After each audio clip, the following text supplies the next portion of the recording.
This week, as you all know, True House Stories each and every week delivers you some of the best talent in our dance music community. And this week is no less of any other than I would love to welcome this production crew. But before we start, I want to thank you all for tuning into our podcasts on all the portals from Apple Music to Amazon, everywhere. Following the YouTubes, also sharing the show. Without all of you, there's no me and there's none of these guys, because we all need your support all the time. And right now, just so you know, we're doing this on the love. I'm not getting no money for this. This is all for the love of what we do, to share and keep this going. So I hunted down Paul and Russ and had a talk with them a week ago and said, guys, you need to do True House Stories because your story is as legendary as all the others. And they know this, and I know that I know this, they know this. Unless you live on their lapel from when they're kids growing up, you would never know their true stories. And this is why we asked them to come in. They've remixed countless records, produced so many records. I can't even count how many records. It's ridiculous, okay? Some of the biggest superstars they remixed in the game, from R&B, hip-hop, dance, all of the above. Played some of the biggest gigs in the continents around the world. International success. They have a track record that's proven. And now, like all of us, they're in the same situation, grounded, at home, trying to work out what the next steps are going to be. So, without fail, I like to introduce Paul and Russ from K Klass. Welcome, fellas. Thank you so much for doing this. Hello there. Okay. Thank you for the introduction, Lenny. You're welcome. Welcome. I hope it was okay. I try to do the best I can every time. You picked us up. Okay, grounded fellas, here we go. So this is the first question we ask everybody. We each know both of you have moms and dads, maybe here no longer with us, but we know you were born. So from the moment from when you're a young little lad to when you get together, where does music find both of you? So each one you take whichever wants to go first. Please take the microphone. Shall I go first, Ross? Yeah, you go. Yeah, there's going to be double questions on all of them, this, isn't it? I kind of wasn't from the most musical family. I grew up, there was always music around. Lived in a small town called Chester, which is about 50 miles away from Manchester. Not a great deal going on there musically. But, from the age of 14, 15, I was going out buying records every weekend, with my money that was given by my parents. A lot of my spare money went to buying 7-inch singles, early things that were in. I mean, musically, didn't come from a strict dance background. I remember buying Blondie records and stuff like that in the late 70s and being really impressed with, some of the breaks and the extended mixes and stuff like that. That really grabbed me. That was probably my first sort of introduction towards anything dance-based, really.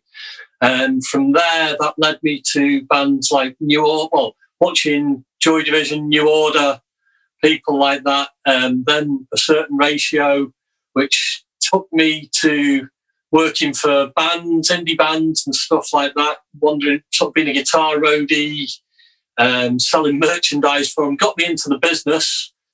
And through touring with them, I stumbled across a night in London called The Trip, which was run by Nicky Holloway in 1988. That was the first acid house night I ever went to.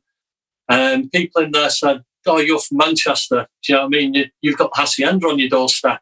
So I said, yeah, I've been there a couple of times, seen New Order and things like that. I went there on the first weekend I had off from touring with the band I was working for, and my mind was blown. I fell in love and never looked back. That was probably February 1988, and I've not looked back since. Russ? Russ. It's kind of similar-ish kind of journeys, but on different paths, really. I mean, both my mum and dad, and neither of them are here now, but my dad died when I was quite young, and he was never really a music person. But my mum was kind of, she played organ in a church choir with the church, but only for a bit. She used to have the organ in the farm, because I lived on a farm, and she used to have the organ in the farm.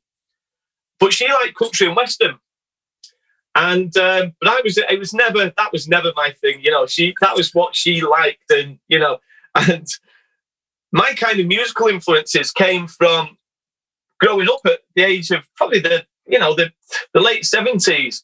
In the UK, there was a whole movement which was rekindled from the 60s of the mods and the rockers. And the whole mod sort of side of it had the Motown sound. And I kind of got switched on to the Motown sound and was really taken from the soulful side of things on that. And then throughout the kind of early 80s, I kind of was more on the commercial side of things, you know, kind of almost following fashions to a degree. The whole new romantic scene, kind of liking what was coming with that. Some of the electronic music that was sort of within the new romantic scene was kind of mind-blowing, really. And then probably about 86, 87, I was working in the Royal Mail, and I had a friend there. And we used to go to gigs together, just seeing live acts. And we got into following the Happy Mondays sort of quite early. And we went to a gig at one of the sort of venues in Manchester called the Ritz. And the Happy Mondays were supporting James, who at the time, I was a big fan of both of the bands. And this was probably again, again, parallel to Paul's. This was probably about February, March of 88 when this gig took place.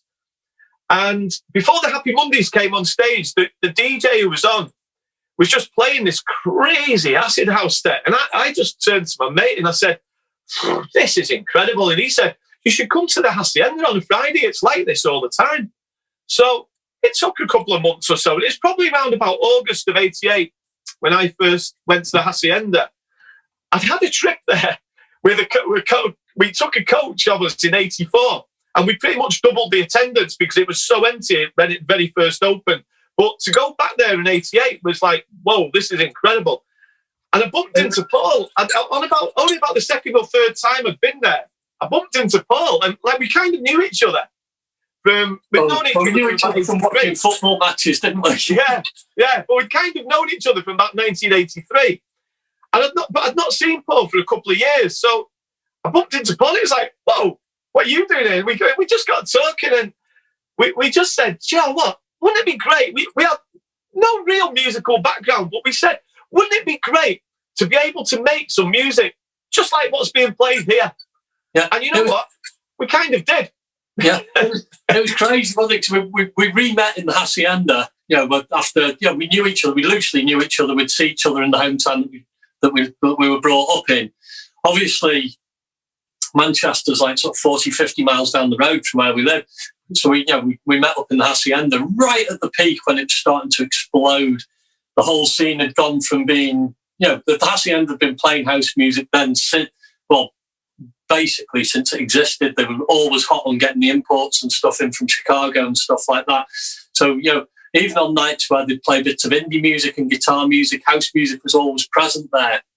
But me and Russ met again there right at the peak when it was exploding, when numbers went from, you know, a couple of hundred to it being sold out every single week. And it was an incredible time. I'd just been made redundant from the dead-end job that I had working for British Telecom, which is the telephone company over here. And I spent my redundancy money on buying a Roland TR-505 and a cheap keyboard that wasn't even MIDI at the time. Russ had some little bits of equipment, and myself, Russ, and another guy who lived locally, Gary, were trying to make tracks, and, you know, we were getting somewhere. They were sounding kind of right, but not like what we were hearing. Not quite right, were they? They weren't quite right. They're a little bit wrong. Yeah. And then there was another smaller club night in our hometown of Chester on a Thursday night called the Blast Club, which played a mixture of funk, R&B, bits of hip-hop, and they'd have a good sort of hour and a half during the night where they'd play pure house music. And one night they had 808 State coming in there to play live, which was like a really big thing for the small city of Chester. So we're like, oh yeah, we definitely want to go and watch that. So we got there, and there was a support band on, 2 guys from Wrexham, or 3 guys from Wrexham called Interstate. And we watched them and we were like, wow, they've got it. They've got the proper sound. Do you know what I mean? That sounds like house music. That sounds like the techno that we're hearing from Detroit. That's everything that we want to be making. So we got chatting to them. And then the very next night, this was on the Thursday night, on the very next night, we made our usual Friday night pilgrimage to the Hacienda. I think me and Russ, we went together by then, didn't we? So we'd start sharing. Wait, hang on. Before you get to that point, you said the studio.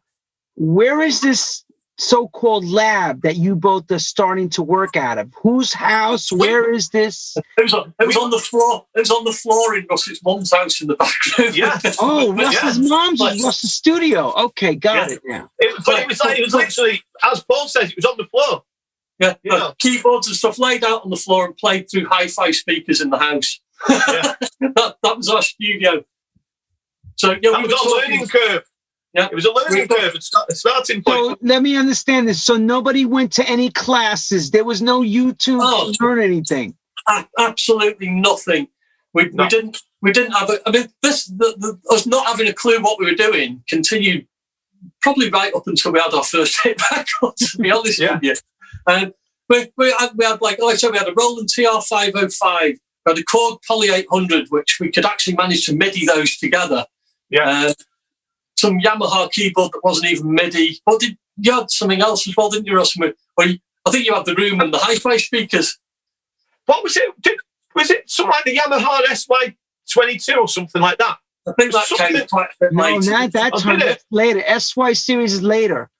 Yeah. Right. But we had some equipment that we basically had no idea how to use, but we were making noises that sounded vaguely like house music. And then we met these guys from Wrexham. So we'd seen them play in Chester. And then the very next night, we're all in the Hacienda. And lo and behold, we bump into them again. Anyway, this night in the Hacienda's inspirational, as usual. This time we were hearing all this brand new music that had just never been, nothing like it had ever been heard anywhere before. You know, it sounded like, to us, coming from a small town like Chester, this music sounded like it had come from another planet. Do you know what I mean? But what we did know, it was absolutely awesome. So hang on. So who's the DJ when you go to Hacienda that night? Give us the experience of you two euphorically walking in the whole deal. Mike Pickering and Graham Park. Yeah, and it's almost like walking into a cathedral. When you walked into that place, we'd go to the pub over the road, wait for the queue to start building up. As soon as the queue started building up, we'd be over in the queue and into the venue. You walked into there.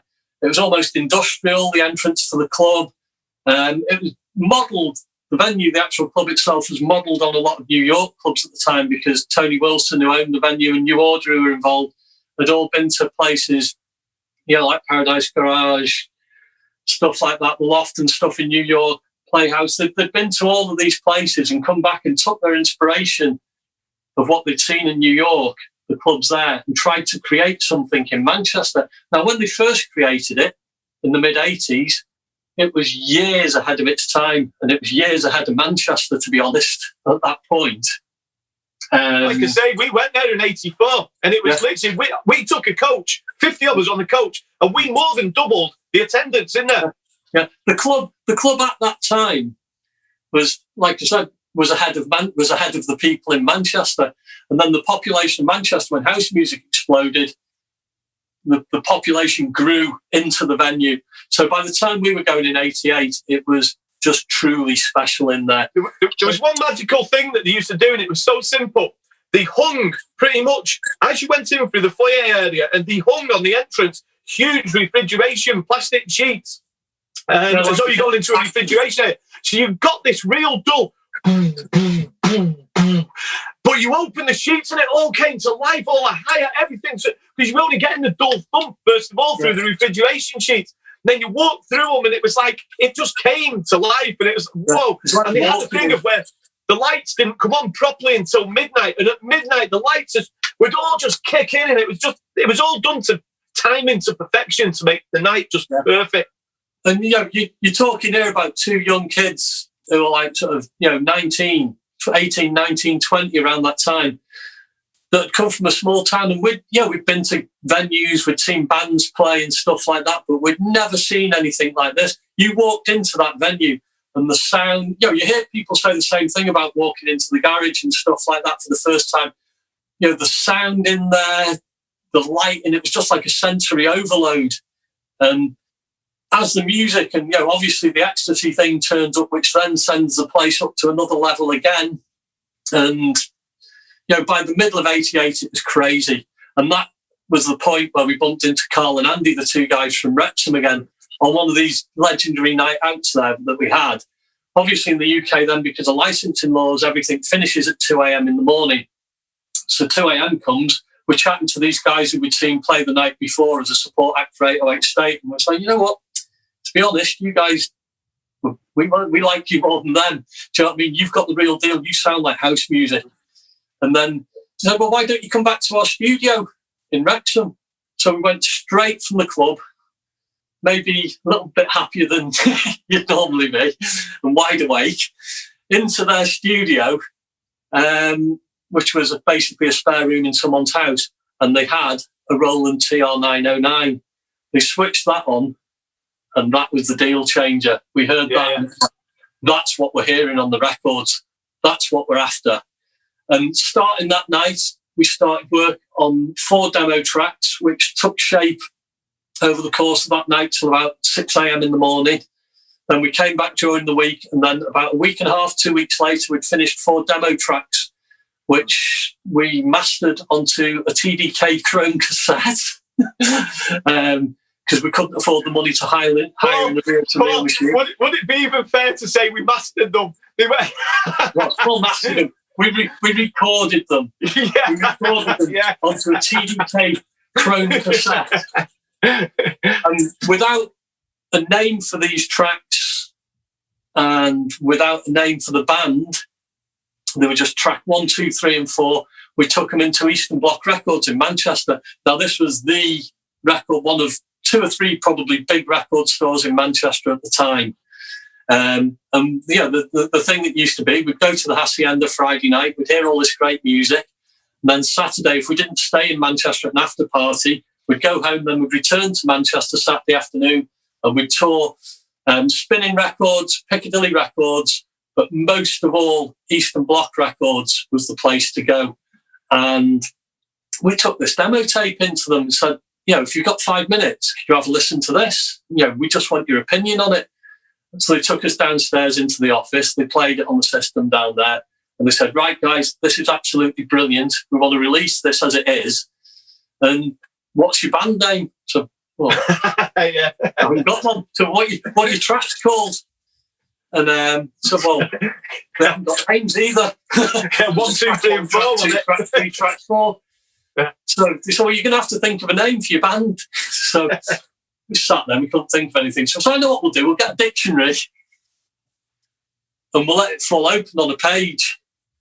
And whatever page it falls open on, the word on the top left-hand page is the word that we're going to base the name of the band around. So we got the dictionary, we let it fall open on a random page, it fell open on M, and the word was masturbation. So you would have been boy masturbations? Wait, hard masturbation. So then I think we actually thought then we actually better think about this then. And so you know who else did that? You know who else did that same technique? The Commodores.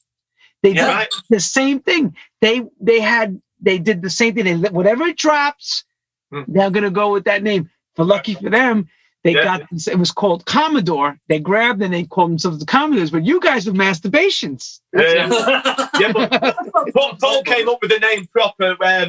Obviously, he had there's a little story behind actually where the name did come from, which Paul will tell you. It's quite a cool little story, really. Well, we were inspired by UK radio DJ who's an absolute legend, a guy called John Peel, who again is no longer with us.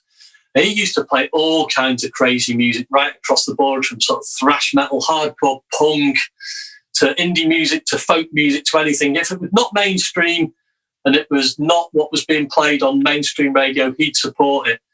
And at the time, he kept on going on about American hip-hop bands spelling their name with a K, which was obviously a rebellious thing with the American hip-hop bands. So we kind of took the lead from that, really, and just worked around K and K Klass. There was no greater meaning to the word or no other meaning to the band name other than that.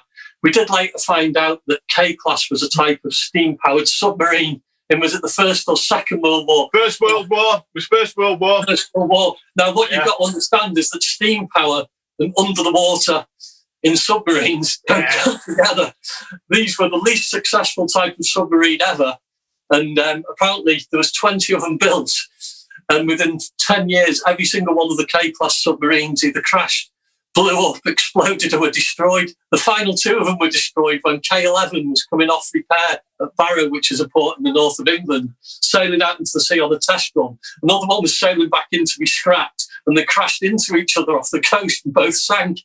And there was actually a book written about them, and the book was called, was called K Klass. And there's a summing up line in the book was, without doubt, K Klass were a total and utter disaster. We actually had a copy of the book, but we lost it. So you're already starting on a really strong, good, we started high. Right? You're really strong, perfectly laid out. Here's going to be the next 25, 30 years of our life. A total non-success, blown up. Our whole life is based around self-depreciation. I mean, what happened with those 4 tracks eventually after that? We came up with the name K Klass. It became the Wildlife EP.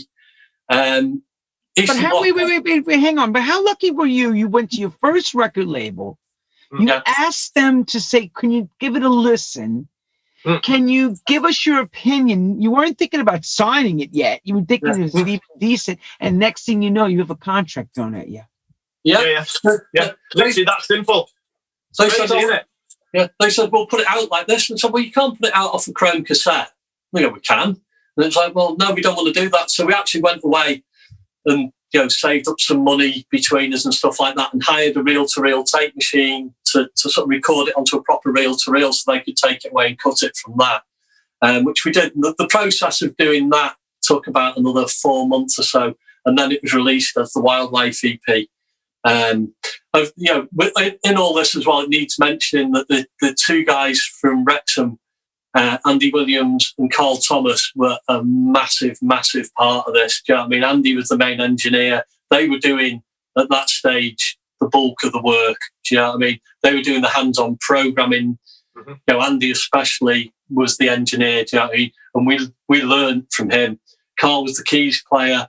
And me and Russ would pitch in with our bits of equipment and our ideas and our structural ideas and, the vibe and the way we should be taking the things.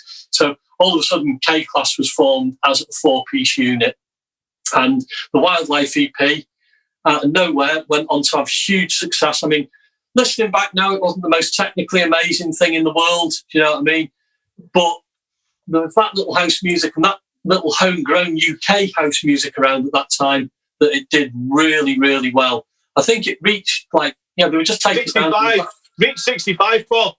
65 in the national charts, the lead track off there, so Wildlife reached. And that was with no promotion, and them just taking them around on the back of vans and selling them into record stores around the country. And then, that was a massive success.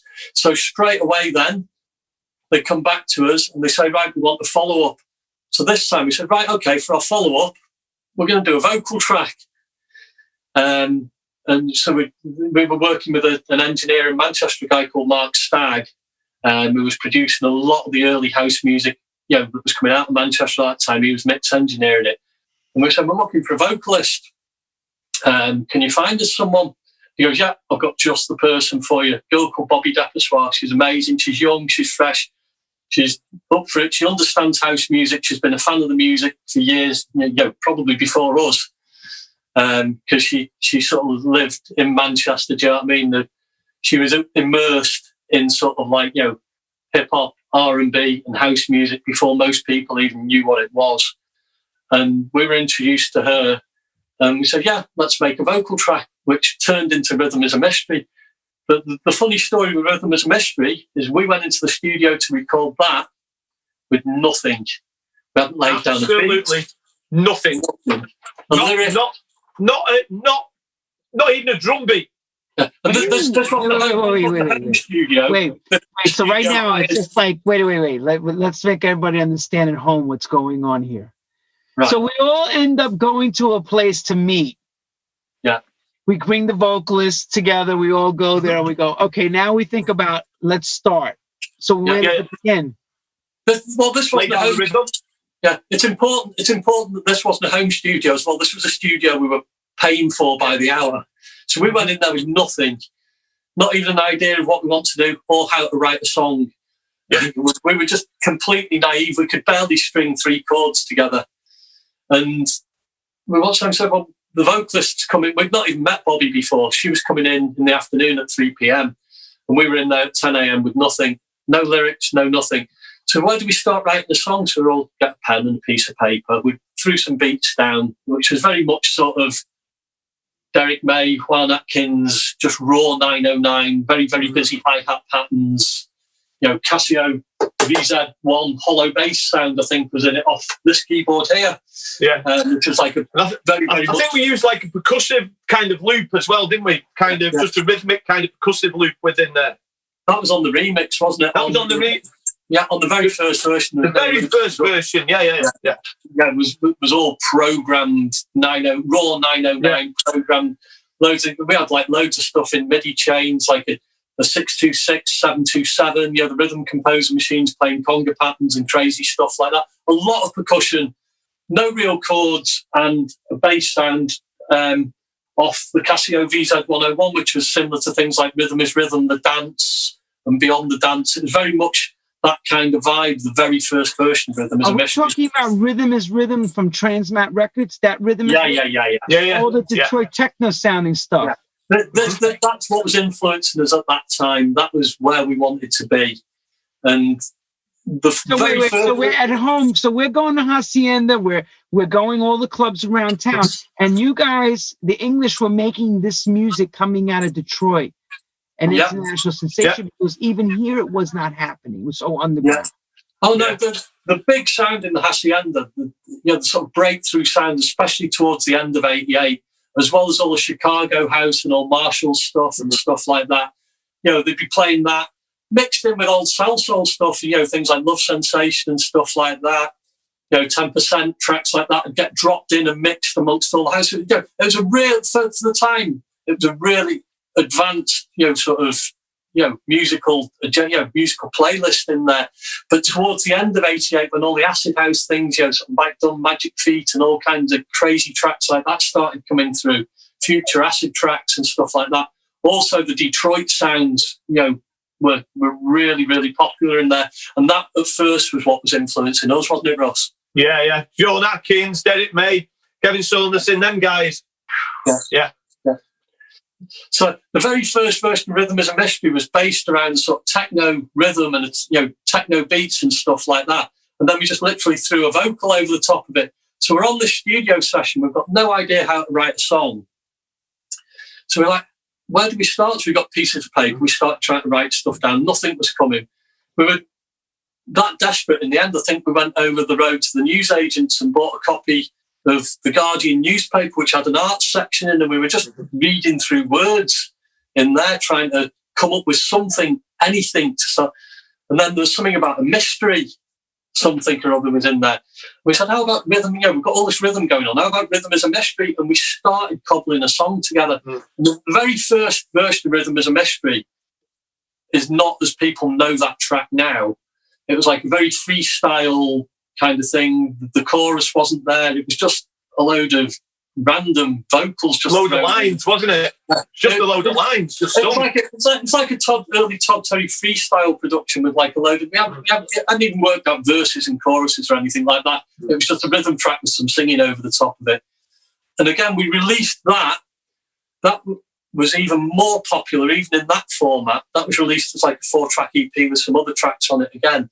That one got even closer to the charts. I think that one just missed the top 40. I think it was something like about 54 it went to. So Eastern Bloc Records then said to us, go away, take some time looking at this track so we think it's got potential. Go away. Can I intervene for a second? Can I intervene? Was that Neil Rushton at Eastern Bloc? No. He had a label called Network Records. That's right. It wasn't Neil. Who was at Eastern Bloc? Was run. There was Mikey Block.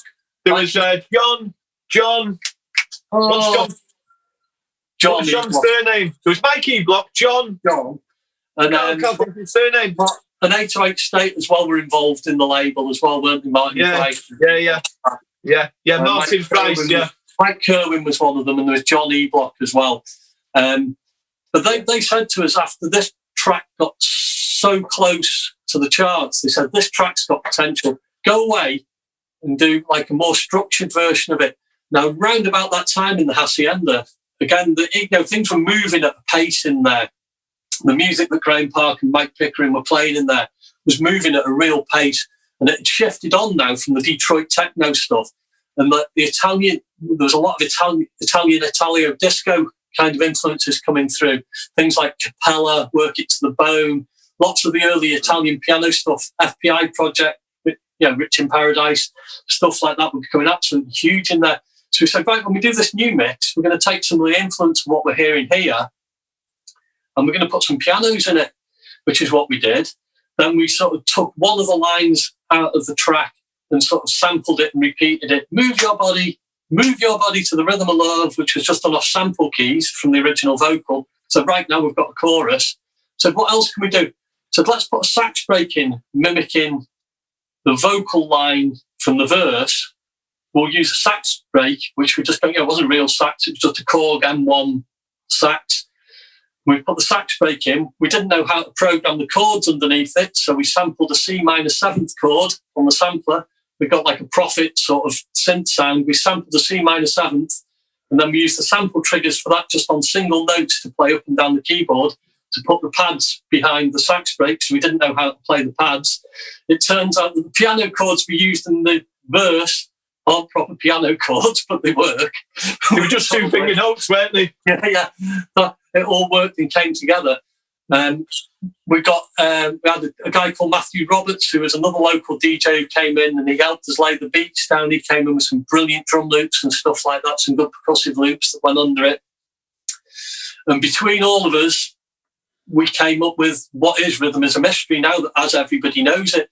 There was no automation on the desks or anything in those days. I think we had like something like a 4-track sequencer running off an Atari, which could sequence bits of it.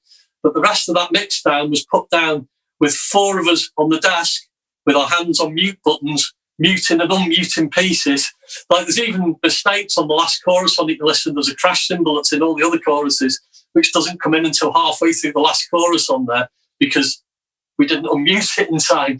But after about 15 attempts, we managed to get it down in one pass. Absolutely no sequencing. It was all done manually on the desk. And we delivered that back to Eastern Bloc. They absolutely flipped. In the meantime, we'd started touring and playing live every weekend. And had been from day one, really. Just taking our sequencers out and stuff like that and doing these long, shambling live sets that could, tracks, because they were being sequenced live, could go on for like 20 minutes sometimes. We couldn't figure out how to finish them. It was very much jammed live. But by the time Rhythm is a Mystery came out, we'd sort of structured the tracks more, and they had a beginning, middle, and an end kind of thing. But we hadn't been to the Hacienda. We'd been missing out going there for quite a time now because we were busy touring. You'd have the gangs, hadn't you? Yeah. You'd have the trouble. You'd have the trouble kind of interrupted there. Yeah. But it wasn't just shut down. Yeah, it wasn't just that, was it? It was the fact that we were out playing live every weekend. Yeah, that's part of it. But I know that the trouble kind of stop things as well a little bit. first of all, didn't it? But that was while we were out for it. Then they sorted that out. It reopened again there. And then we got word that... Whoa. Let's make everybody understand what the trouble... I know what the trouble was. Yeah. What was the reason why that trouble was happening at the Hacienda? What was truly going on? It's like as most things within Clubland, it's based over control of the door. Yeah. Well, drugs especially, when I mean, there's no getting away from it. Drugs were a massive part of that place. Do you know what I mean? Especially from 88 onwards, that was what was fueling the club. The bar takings in there were zero. There was no money going over the bar. It's just soft drinks and people taking drugs. At first, the people that were supplying the chemical enlightenment in there were kind of nice people that were all party people that were just providing service. But they started making an awful lot of money. And then as soon as they started making a lot of money, local people who weren't as nice got wise to the fact there was a lot of money being made there and decided they were going to take over that trade themselves. And it was the way they muscled into the place and replaced the door team and started controlling the place that caused all the problems in there. Yeah. So that's what led to the kind of the shutdown. Yeah. That was through sort of the beginning of 91, I think, wasn't it? But yes, it was the end of 1990, start of 91, wasn't it? Yeah. But then when it reopened, they cleaned the place up. They got a new door team in, and everything was great again in there for a time. It was, it was for a moment. Yeah. But we got wind while we weren't going to. We were out playing live every weekend. That like Mike Pickering and Graham Park are playing your track in there, and that I forgot to mention this in the first place. The only reason we started making music in the first place was we had no ambition to be a band. We had no ambition to be DJs. We had no ambition to be anything. We just wanted to hear our track played in the Hacienda. That's all we wanted. Wildlife EP never got played in there. And frankly, it's probably because it wasn't good enough, to be dead honest. Yeah. We knew Rhythm is a Mystery would get played in there. And then the word comes back to us, said, your record is blowing up in the Hacienda. So the first Saturday night that we're not out gigging, doing our live thing, we go to the Hacienda. The four of us are stood up on the balcony at about 12:30 at night. The place is just starting to really pick up and go off. The lighting's kicked in. All of a sudden, you hear the tom fill at the start of Rhythm is a Mystery when the tom drum fills come in as Mike picked up. As I was Graham Park was mixing it in. But like a little ripple of appreciation goes up around the club. The next 16 bars later, the next tom fill comes in. The synth arpeggio comes in. There's a cheer goes up in the club. There's like people know what this track is. Do you know what I mean? You could feel the atmosphere building. Then 16 bars later, there's the next tom fill. The piano kicks in. And the only way I get emotional even thinking about it now, the only way I can describe it was like someone pouring petrol on a barbecue. The entire place just went up. The reaction. And all four of us stood there on the balcony, looked at each other with our jaws on the floor and went, oh my God, what have we done? This changes everything. And at that point, that was the point where it stopped being a hobby and turned into a job because it exploded. It was like just go back a little minute. There's a little story from when we finished recording it in the studio in Stockport, and on the Sunday night as we came out, I remember standing with Carl outside his car because he broke the key on his car. He couldn't get into his car because he broke the bloody key as he was trying to get in after we'd finished the session. And we were stood there talking, and we were like, do you reckon that's any good then, the mix that we've done of it? And it was like, yeah, that'll do all right, that should do all right. How little did we know how all right that track would do. Yeah. It was just crazy. It exploded, and it went on to be, there was a lot of competition that year. There was a lot of big records around that year, but it went on to be one of the biggest records in the Hacienda that year. It built and built and built. You couldn't get the record. It was released sort of very limited edition, and then pulled by the record label because they were getting interest from major labels to sign it. So the demand over the summer for that record just grew and grew and grew. People wanted it, the DJs that had, and let's not forget in these days, if you didn't have a record in these days, if you didn't physically own it, there was no YouTube, there was no internet. Yeah. If you wanted to hear that track, you had to go to a club where a DJ who actually owned that piece of vinyl was playing if you even wanted to hear it. Do you know what I mean? that's what made that era so special. It would make people come out to, if you wanted to hear a certain track, you had to go and watch a certain DJ play, because that was the only way you were hearing it. You might get little bits of radio. And there were certain warnings, what the fuck? Yeah. There was warnings put out to a couple of the distributors not to bootleg it. Yeah. They were I bet those phone calls went out to them, because everybody knows who they are. Yeah. The usual suspects. We all know who they were back in the day. The people politely told that we deal politely, with it if they bootlegged our tracks. And love. Yeah, amongst all the love and peace and unity that was going on there. Just basically like this. Don't fucking do anything to screw this up. Yeah. Basically, that was pretty much it. Yeah. So, long story short. As this record's bubbling and going nuts, what major labels are asking for the record now? Because I know there must have been a bidding war beginning. There was a few labels involved. There was FFRR, London Records, and an indie label called Dead Good, who had massive success with bands like the Charlatans and stuff like that. They wanted to sign it. And most of all, Mike Pickering's record label, the label that Mike Pickering was involved with, was Deconstruction. Decon. Exactly. Now, we liked them and they liked us. We liked their way of working. Do you know what I mean? They weren't like a major label. Do you know what I mean? Well, they had Black Box. They had a lot of big. They discovered Daniel Davily, for God's sake. Yeah. There's a funny little story regarding Rhythm is a Mystery and the bass heads. Is there anybody out there as well? Yeah, because we'll come round to that. But the whole thing was, I mean, we signed to Deconstruction, who were at the time were distributed via BMG. Our track and the bass heads, is there anybody out there, was signed around about the same time. And these tracks were played to the distribution people at BMG who were doing their distribution at the time. We were obviously a big distribution company. And they said, we're not feeling these tracks. They're not going to work for us. So Deconstruction broke away from their deal and went to EMI Parlophone. They heard these two tracks and said, wow, yeah, we'll distribute, we'll do a sub deal with Decon and put these out ourselves. And when the records were both at number 3 and number 4 respectively in the charts, apparently there was a big thing on the notice board in BMG Music with a picture of the Music Week chart with our two tracks circled in highlighter pen and "Please Explain" written underneath to the A&R team. Paul, do you remember the story round about that time? That part of it was to do with they played not the correct versions to BMG because they wanted the deal with Parlophone. And it was kind of... Wait. So there's a back-end story to this. I knew there was something not right about it. Sure, there's probably a lawsuit in this. Wait. So let's go back in time. No, I'm not saying it definitely happened. What I'm saying is it was rumoured to be happening. Yeah, that's the myth. Yeah. You're talking almost 30 years ago this happened. So these people, a lot of these people no longer with us anymore. Yeah.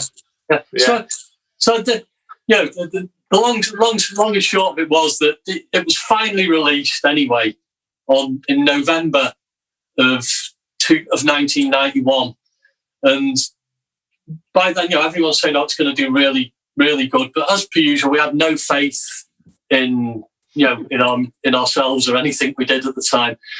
And then I think it had been released. We didn't. The first midweek chart position came through on a Tuesday. We'd all got, Russ was still working my ad at this time. I'd given up, I'd been made redundant. I didn't have a job anymore, so this was my full-time job. Russ at the time was still working as a postman for the mail service, delivering letters to people. So the other three of us, Carl and Andy, who again were still in sort of part-time employment by that time, we'd gathered in our manager's office to get the midweek position. And the first midweek came through, and it was number 6. On the first midweek, it had gone straight into the charts on the midweek chart position at number 6. And we're like, wow. So we pick up the phone. James Barton, who later went on to run Cream and now worked for Live Nation and now he's got his own venture again. It's been massively successful in the scene. James Barton was our manager by this point. He phones Russ up to give him the midweek chart position. And I remember clear as day, saying to Russ, he goes, well, what is it then? He said to Russ, you're sitting down. And Russ goes, yeah, I'm all right. And sat down. James goes, it's 41. And Ross goes, oh, that's all right. So I'm a bit disappointed. He goes, no, it's not. It's not actually 41. I'm lying. It's 20. And Ross goes, yeah, that's all right. He goes, no, I'm actually lying again. It's actually number 6. And Ross goes, yeah, that's all right. And James is out of the office going, all right. To further on from that. It's all right. Yeah. To further on from that, I mean, all right. I've never been one to get that excited about stuff, to be honest with you. But I'll just rewind as well a little bit back about Rhythm is a Mystery. To go back to the August of that summer of '91. In the UK, this shows how big dance music had become in the summer of '91, because the national radio station, which was Radio 1, had a DJ called Gary Davis, who had taken he was on summer leave, and they had the Pet Shop Boys on the show for that week. They were actually, presenting the show. And on the Friday, they had Sasha at lunchtime on national radio doing a guest DJ mix. And he did a double copy mix of Rhythm is a Mystery on the show, which again holds so much sort of help, because it was the first on national radio, and at the lunchtime as well on that time. On daytime national radio in the UK as well, this was unheard of. At this point, things like that didn't happen. So that helped the track blow up. So the first midweek was number 6. I think it eventually went in at number 4. And they told us at that point that we needed to go in and edit a 7-inch instrumental version of it. We didn't know why they were asking us to do this. They just asked us to do it. So we went into a studio in Liverpool. We were editing this 7-inch instrumental, because obviously we'd done the 7-inch sort of, the radio edit of it, but we hadn't made a 7-inch instrumental of it. I was like, why on earth do they want us to do this? So we were in the studio in Liverpool working on an AMS audio file, which was like a 2-track digital editor, which was like state of the art at the time. And then the phone call came through. BBC have been on. They want you to do Top of the Pops this week with it. And it was like, this is absolutely crazy. We're going to be on national TV with our track. Top of the Pops in those days. So K Klass is now a boy band. Yeah, kind of. Yeah. Exactly. And prior to that, I was still at the post office. I always remember when we got the midweek, at that midweek chapter, there was some of the guys who I was friends with in the post office, and in the morning you'd go into the office to collect your delivery, and then you take it out. And I remember sort of talking to these guys on that week, and they were saying they knew that the track was coming out, but they didn't know that you got a midweek chart position. They were saying, you're going to be a postie for life. You're going to be stuck in here. You're a lifer in the post office. You ain't getting out.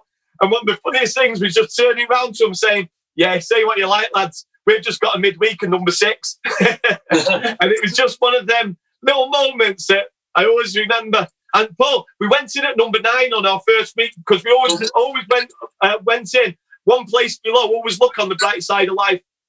So before we go any further, you're in the studio in Liverpool.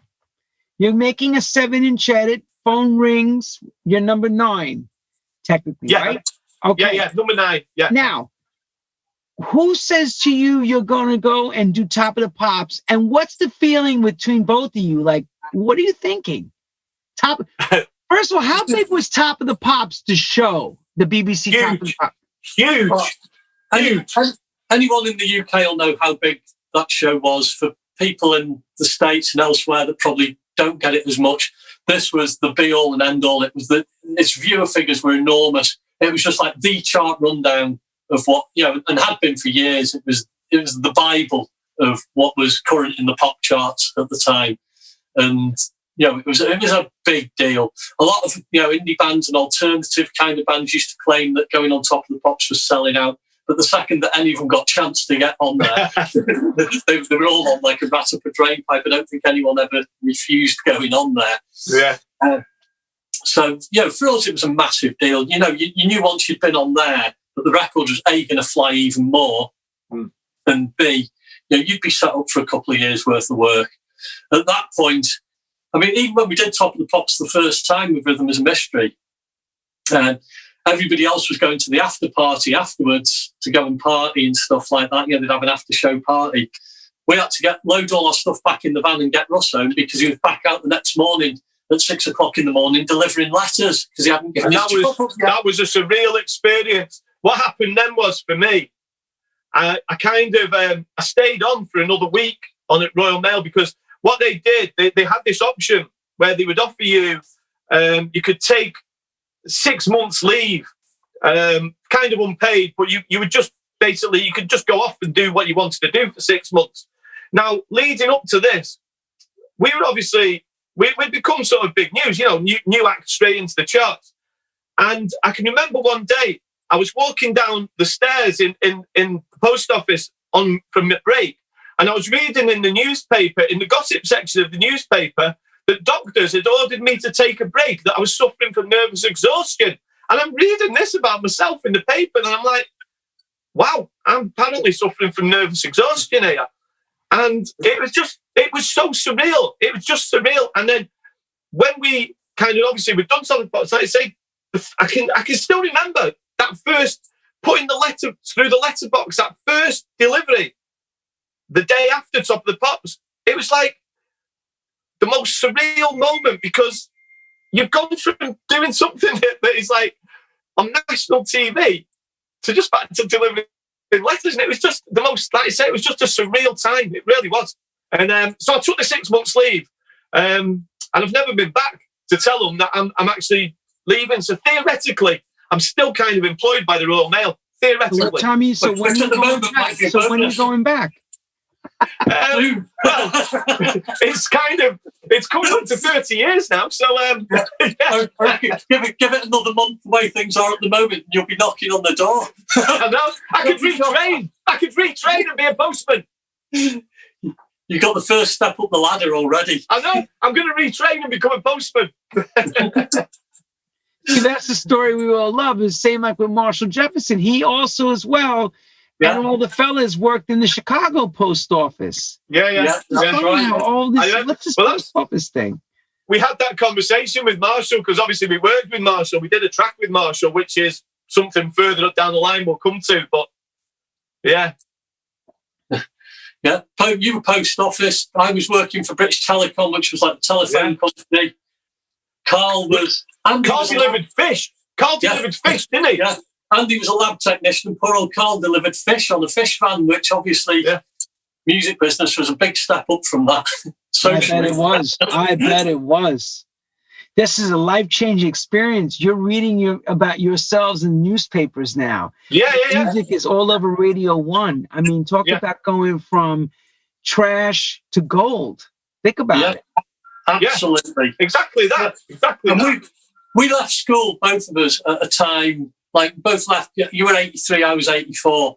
Yeah. And the area that we lived in, all the heavy industry around there. There was a big car plant around there, a big steel plant around there that produced steel for heavy industry. And the whole lot was getting stripped back and closed and shut down. So when we left school, we were basically told we'd amount to nothing. We wouldn't get a job. There was nothing for us. Do you know what I mean? You had no prospects, no career, no nothing. And when I was made redundant from my job, there was no help from the government or anything like that. It was just, so you had to go and do something for yourself. So we did go and do something for ourselves. We went and did this. We had no idea that it would be successful, but we threw everything at it and we went for it. And, thank God we did. Yeah. Wow. I always remember, I had a conversation with my mum, God rest her soul. And at the time, I said to her, Mum, listen, right, you know we're in the charts here. What are you saying? Because we've got a chance here of doing something. But I said, I don't know how long it'll be. I said, but I know I've got a job for life at the Royal Mail. What would you say to do? And do you know what my mum said to me? She didn't tell me to do one or the other. She said to me, do you know what? You live once, follow your path. Yeah. And that was all I needed. You live once, you get one chance at things. And that's always stuck with me, and God rest the soul. That's stuck with me to the day she, still stays with me now.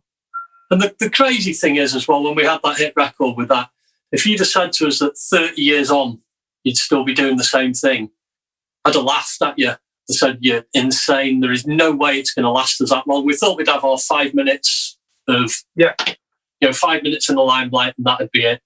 Yeah. But, obviously it turned out differently. Yeah. Congrats, brothers. 30 years. Yep. That's a testament right there. 30 years of hard work does pay off. Yeah, absolutely. I mean, like I say, things moved forward from there. Then we followed up Rhythm is a Mystery with another track called So Right, which again, we kept Bobby on side for all of this. The same format, pianos. We'd learned a bit about songwriting. We even knew what a verse, a bridge, and a chorus was by that stage. That track again, that did okay. That went into the national charts. That went into the top 20. Reached 20. Yeah, reached number 20. Number 20. We followed that up again with another track called Don't Stop, which again, that was, we'd learned a little bit more by that. That one went into the top 20 again, but hadn't recaptured really the magic that we'd got with Rhythm is a Mystery. That record was so big, we suffered from the fact that we'd created an absolute monster of a track and set the bar so high with trying to follow that. It was a really big ask to follow that track.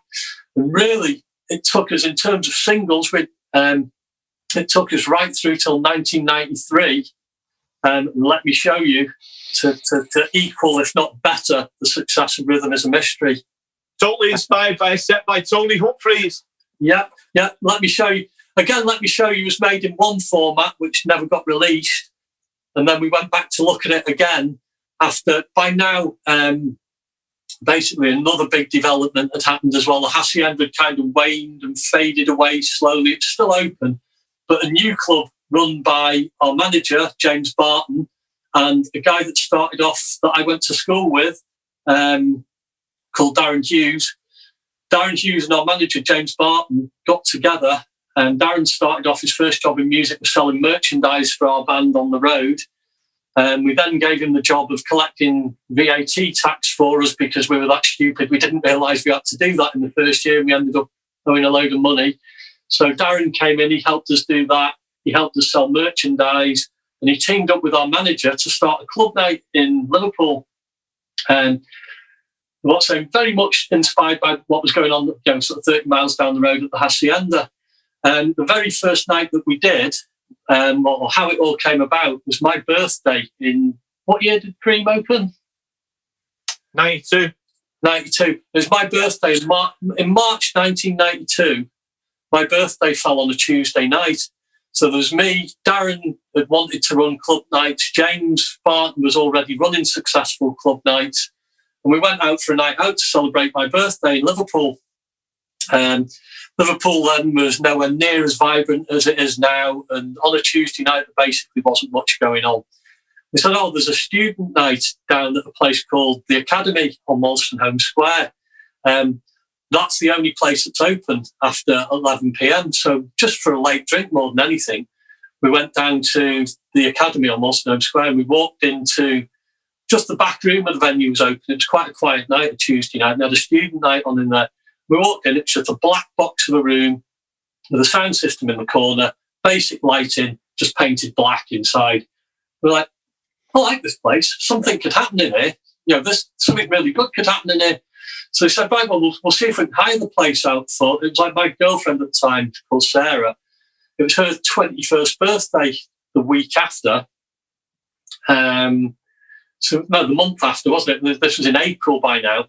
So Darren hired out the club to put her 21st birthday on. We got a load of local DJs, Paul Bleasdale, James Barton, Andy Carroll, all came and played for... you played, didn't you, as well, Russ? I played that one, yeah. I played that one. Probably one of your first ever DJ gigs, wasn't it? Yeah. You started playing together Saturday decks at home. This is where the DJing came into it. So we were a production outfit way before we were DJs.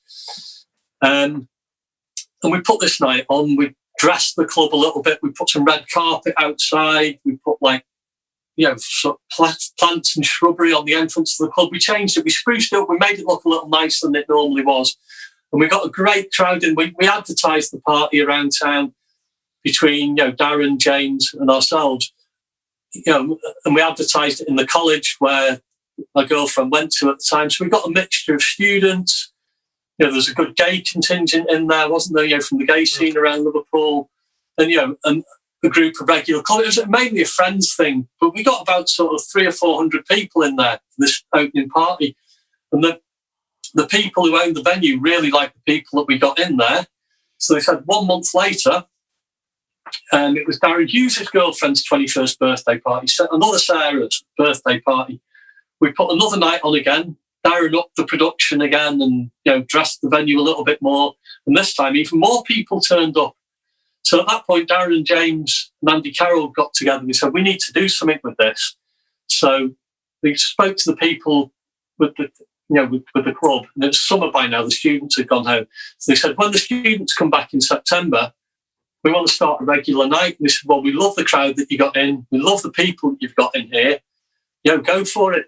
So they started the night, and in, was it October? October of 92 when it started as Cream. October of 1992, Cream opened in one room in the back room.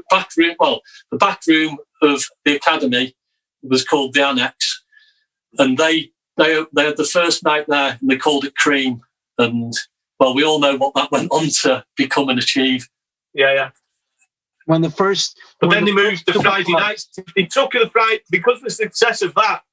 Because of the success of that, they decided to do a Friday night. Now, at the time, doing an all-nighter was really difficult. Councils were really not on side for letting you do all-nighters. But somehow, I think with kind of Cream's, I mean, Paul would probably know more about this, but with Cream's, the way they worked, they always stayed on side with the authorities. They managed with to get an all-night license.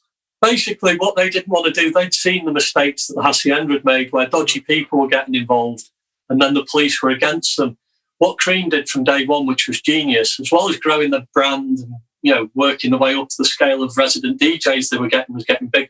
Guest DJs that they were employing were getting bigger and bigger each week as the club became more and more successful. They were working with the local authority, with the local council, with the police, to make a safe environment for people to come and party all night. I think the way they got round it was the alcohol licence finished at 1:30. It was only a juice bar from that point onwards, but they managed to get a late licence to stay open until 6 a.m. one night a month on a Friday, the last Friday of every month when everyone had been paid.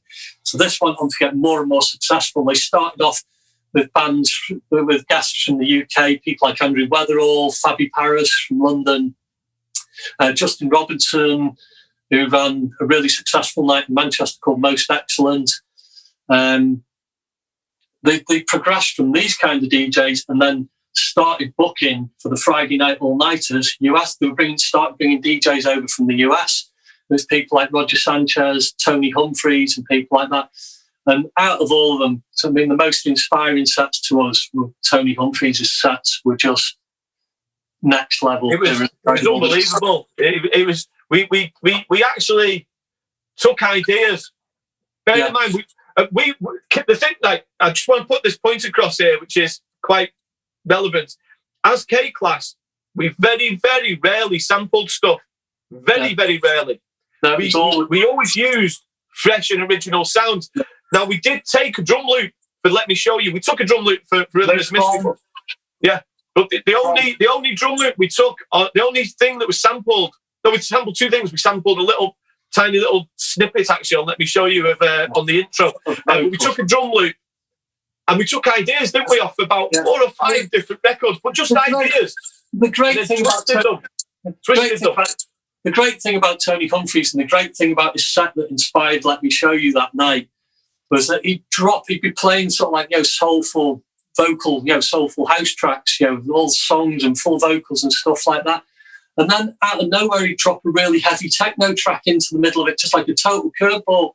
But the way he played it and the way he programmed his set, it'd work. Do you know what I mean? Everything he played had a content to it. That night, we were that blown away by what we'd heard. We'd take on set during the night. Let me interject for a second. I've always said the same thing about Tony Humphreys because he's a really good old friend of mine. If it wasn't for him, a lot of us would not have the careers we have because he championed records that nobody else would champion. Exactly. Do you know what I mean? Yeah. He'd play things like Gabrielle Dreams. Nobody else touched that. Nobody else touched that record. He was the first. Yeah. He'd play stuff like that and then segue into a Kevin Saunderson mix of Cameo Money with big, heavy, do you know what I mean? Like rave synth stabs and stuff, but he'd make it work. You know, then he'd drop things from early that had been a couple of years back that were still hot, things like Mr. Monday, Future and stuff like that. There's all tracks like that he dropped in this magical set this night. And again, it was another time that we were that inspired by what we heard that night that we literally went straight from the studio, from the club to the studio.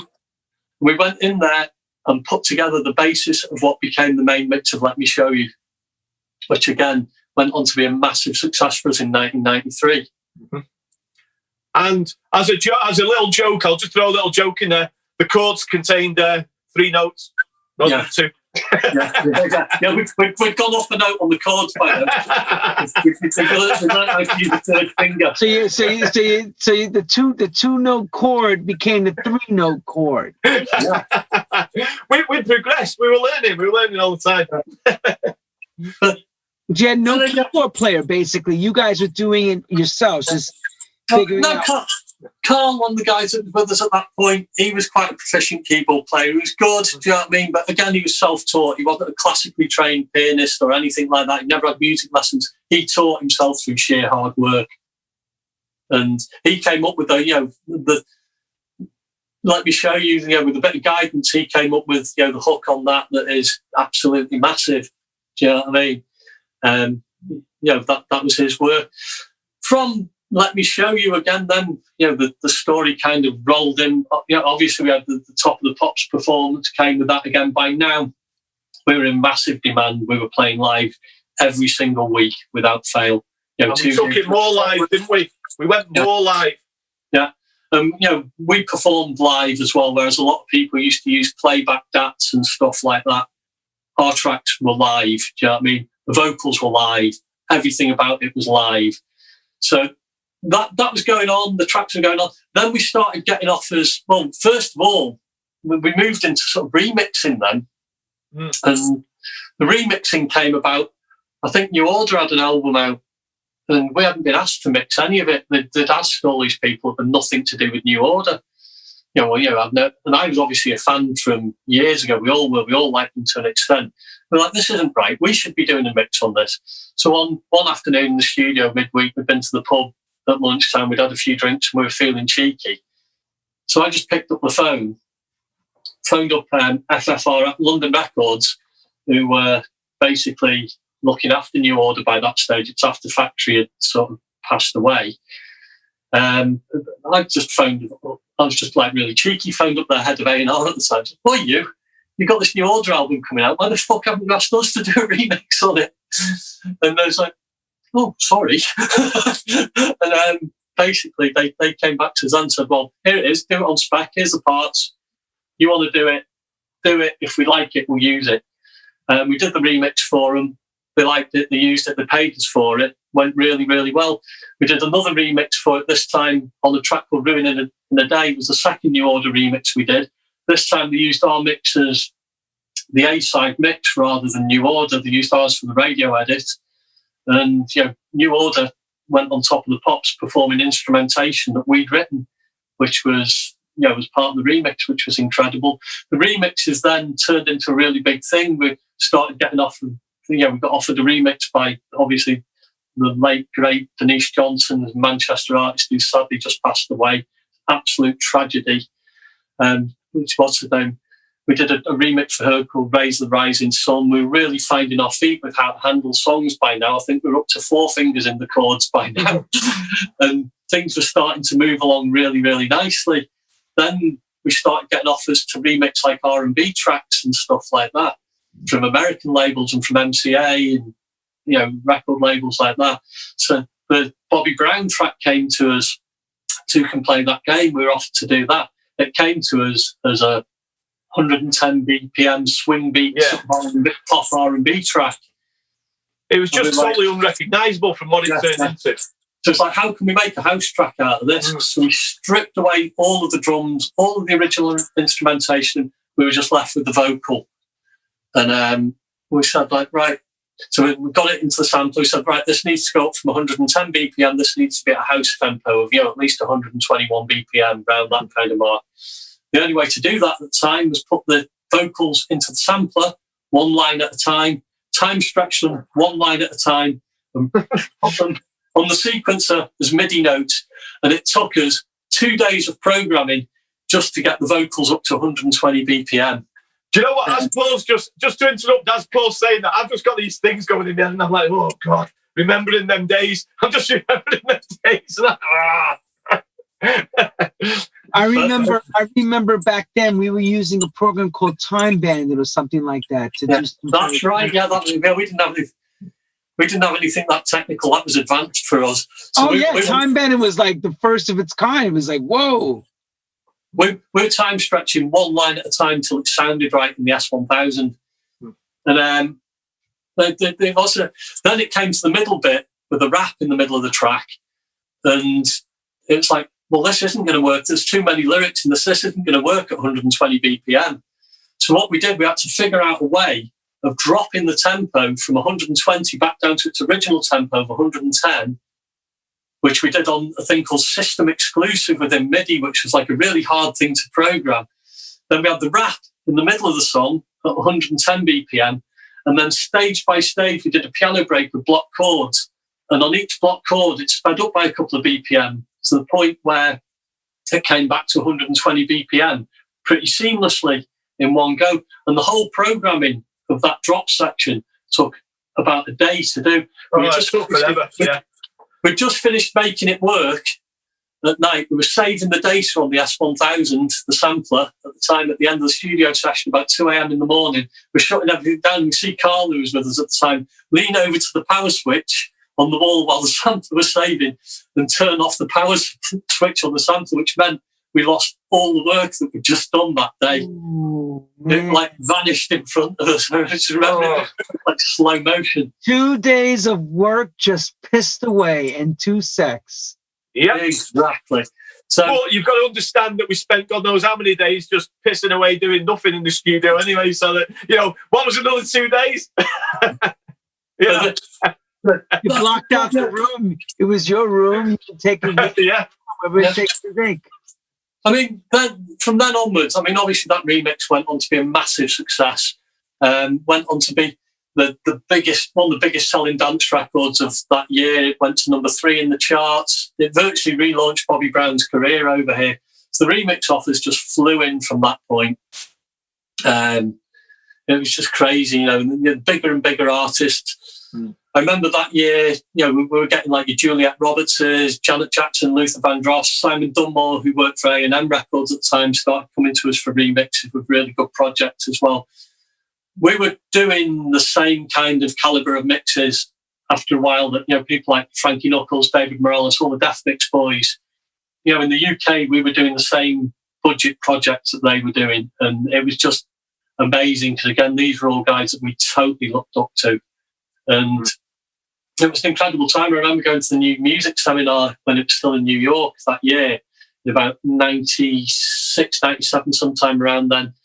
We got a meeting with Judy Weinstein at Death Mix. As you'll probably know, she was a woman with a fearsome reputation for telling things how they were. We went in for a meeting with her. And I remember walking to the door. She goes, So you went to 920 Broadway? Is that where you went to, 920 Broadway? Yeah, that's the one. I remember walking through the door there. She was sat behind the desk. We walked in. She looked at and says, K Klass, you guys are beginning to piss me off. Because we were starting to encroach on that word. I'm like, I'm sorry. That was the point where you realised we'd made it with remixes and stuff like that. Oh, because every time you were having to go up against Death Mix. Yeah, exactly. But there wasn't a question of going up against them. It was a question of admiration because we admired so much what those guys were doing. Do you know what I mean? We really, really did. Those guys, CNC Music Factory, were a big inspiration for us as well. Yeah. Well, Robert Favillas, David Cole were massive inspiration. Yeah. Hang on. Before we go any further, let me clarify something to everyone. Nowadays, everyone, you're hearing remixes, and the remixes you're hearing is that they're using the stems or the original parts from the songs. In these days, what was happening was, if you listen to the guys, they were talking about stripping everything down to the a cappella. And then it was more of the issue of not necessarily was it a remix anymore. These are classified as a reproduction in a sense because it's absolutely. Yeah. Knew everything. The only thing we were all using in those days was the vocals. Yeah. Yeah. The absolute epitome of what went on with that as well was Bobby Brown, the Bobby Brown track. We replayed every note in that track. Every note apart from the vocal was new to our mix. Now, we were under no illusions. We knew what deal we were signing off on when we did that deal. You know, they offered us, I think, it was like £6,000 flat fee to do the mix, or they were going to offer us £3,000 and then points on the sales.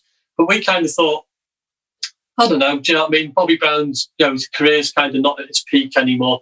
We'll take the money and run. We'll take the 6,000 and forget the points on the sales, which ended up to be like a massive mistake because it went on to be such a phenomenal success. Mm. But, you know, all the PPL and the radio play payments and stuff like that over the years, we don't get anything. Well, the PPL we do, but, you know, the PRS and stuff, we were never credited as writers on those things, even though the vast majority, or all the instrumentation on the version that people know was all us. Well, that's what Judy Weinstein fought for. She was one that fought for that. I remember that whole big thing. We were all discussing it back then. She wanted her producers to remixing, which was Morales, Knuckles, Satoshi Tomi, that whole gang, to get some points because these records were being strengthened with a whole new composition. And it was not fair. Even Eric Kupper spoke about it, that he was like, we need to be compensated because, you know, these records becoming gold and platinum success. And the original mixes were doggy. Garbage. Yeah. I mean, Dream Lover, Mariah Carey. That record was massive of David Morales, not because of the original record. Yeah. Well, exactly. Bobby Brown, who can play that game, I don't think anyone actually even knows what the original mix it even sounds like. Doesn't exist, and we don't care. Yeah. We don't care because we love what you did, and that's all we cared about. We wanted the dance mixes, and we didn't care. A lot of us who were diehard nightclub DJs could care less about the radio 7-inch. We wanted the full long mix. Well, another funny story with Bobby Brown.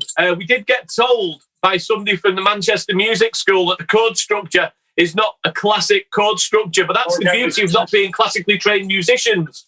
We've come up with something in the verse that weren't chords, basically, again, but they kind of work. Yeah. As long as it sounded good. The way things developed anyway from that point for us then was that the remixes kind of took over everything, didn't they? Because we were earning good money for them. You know, I mean, they're not going to go into the fees. Let's talk about, wait. How many remixes were you doing a month at that time? We're doing about four a month. It takes us a week, you know, with pre-programming, you know, because things took a lot longer then. It'd take you a week from sort of time stretching the vocals, programming the beats, arranging the songs. You know, we had people in the, you know, we'd have like programmers like Leon Roberts, who went on to work with Danny Tenaglia, and Matthew Roberts, his brother. These were great people that came in and helped us with programming and speeded the process up no end. You know, and they had an input as well. Do you know what I mean? You can't forget these guys. You know, they were instrumental in these mixes as well.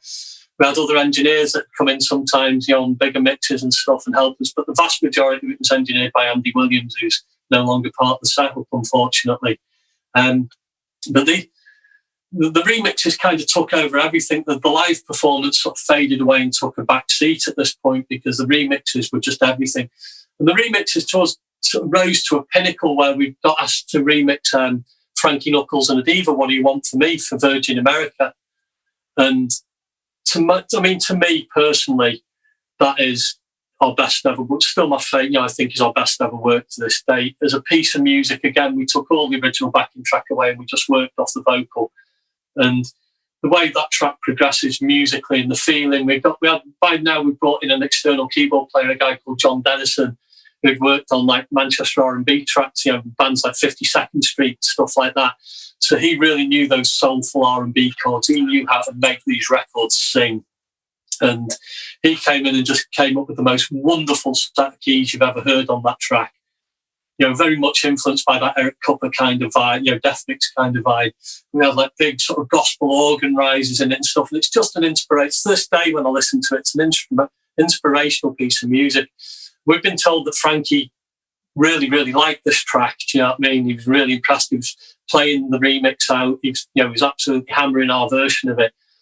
And it's about 10 years ago now, wasn't it? It must be. We went to ADE in Amsterdam. Probably longer than that, Paul. Yeah, probably longer than that. Yeah.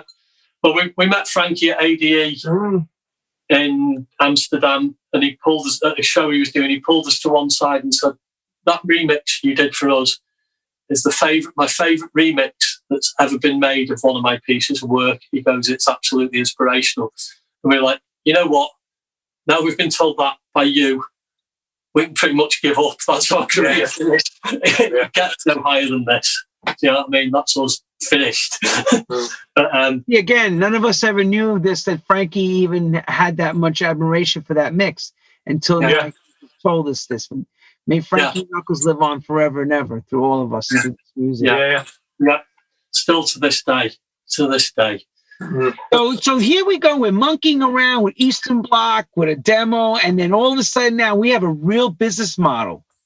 We're remixing every week. We have to go to work. We have to make coffee. We have to sit down. We have to assemble everybody. We got to get these records done because there's deadlines happening. Are you touring too as DJing? Yeah. It's by now it's through Cream, which started DJing as well, more DJing than live work by this point. So it was a 7-day-a-week job.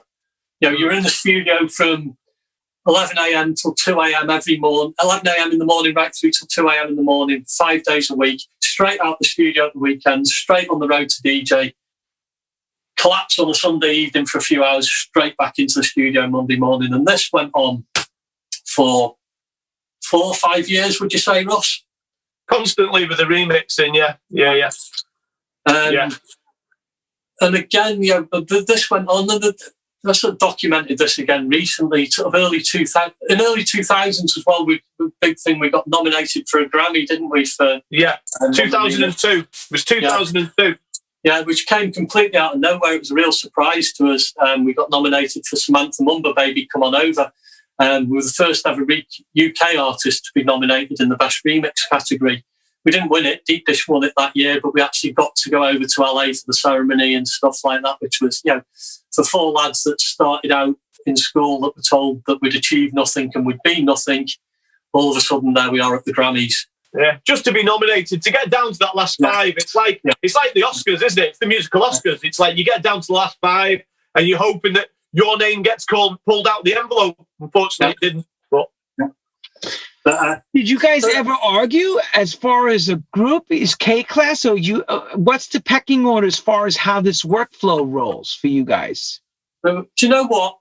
And this is the God's honest truth. We're now minus 2 members that we used to be. The split with them leaving was completely of their own. They just wanted to go off and do new things.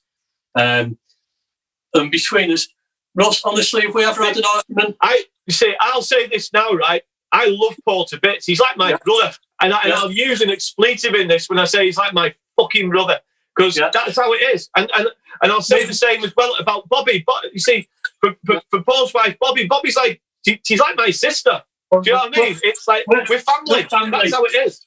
We're family, and we've never had so much. I know this is stupid. We might disagree on the odd things, but we've never ever had heated words ever. No, never. And do you know why it is? Because I don't think we take ourselves seriously enough to do that. We're not precious about ourselves.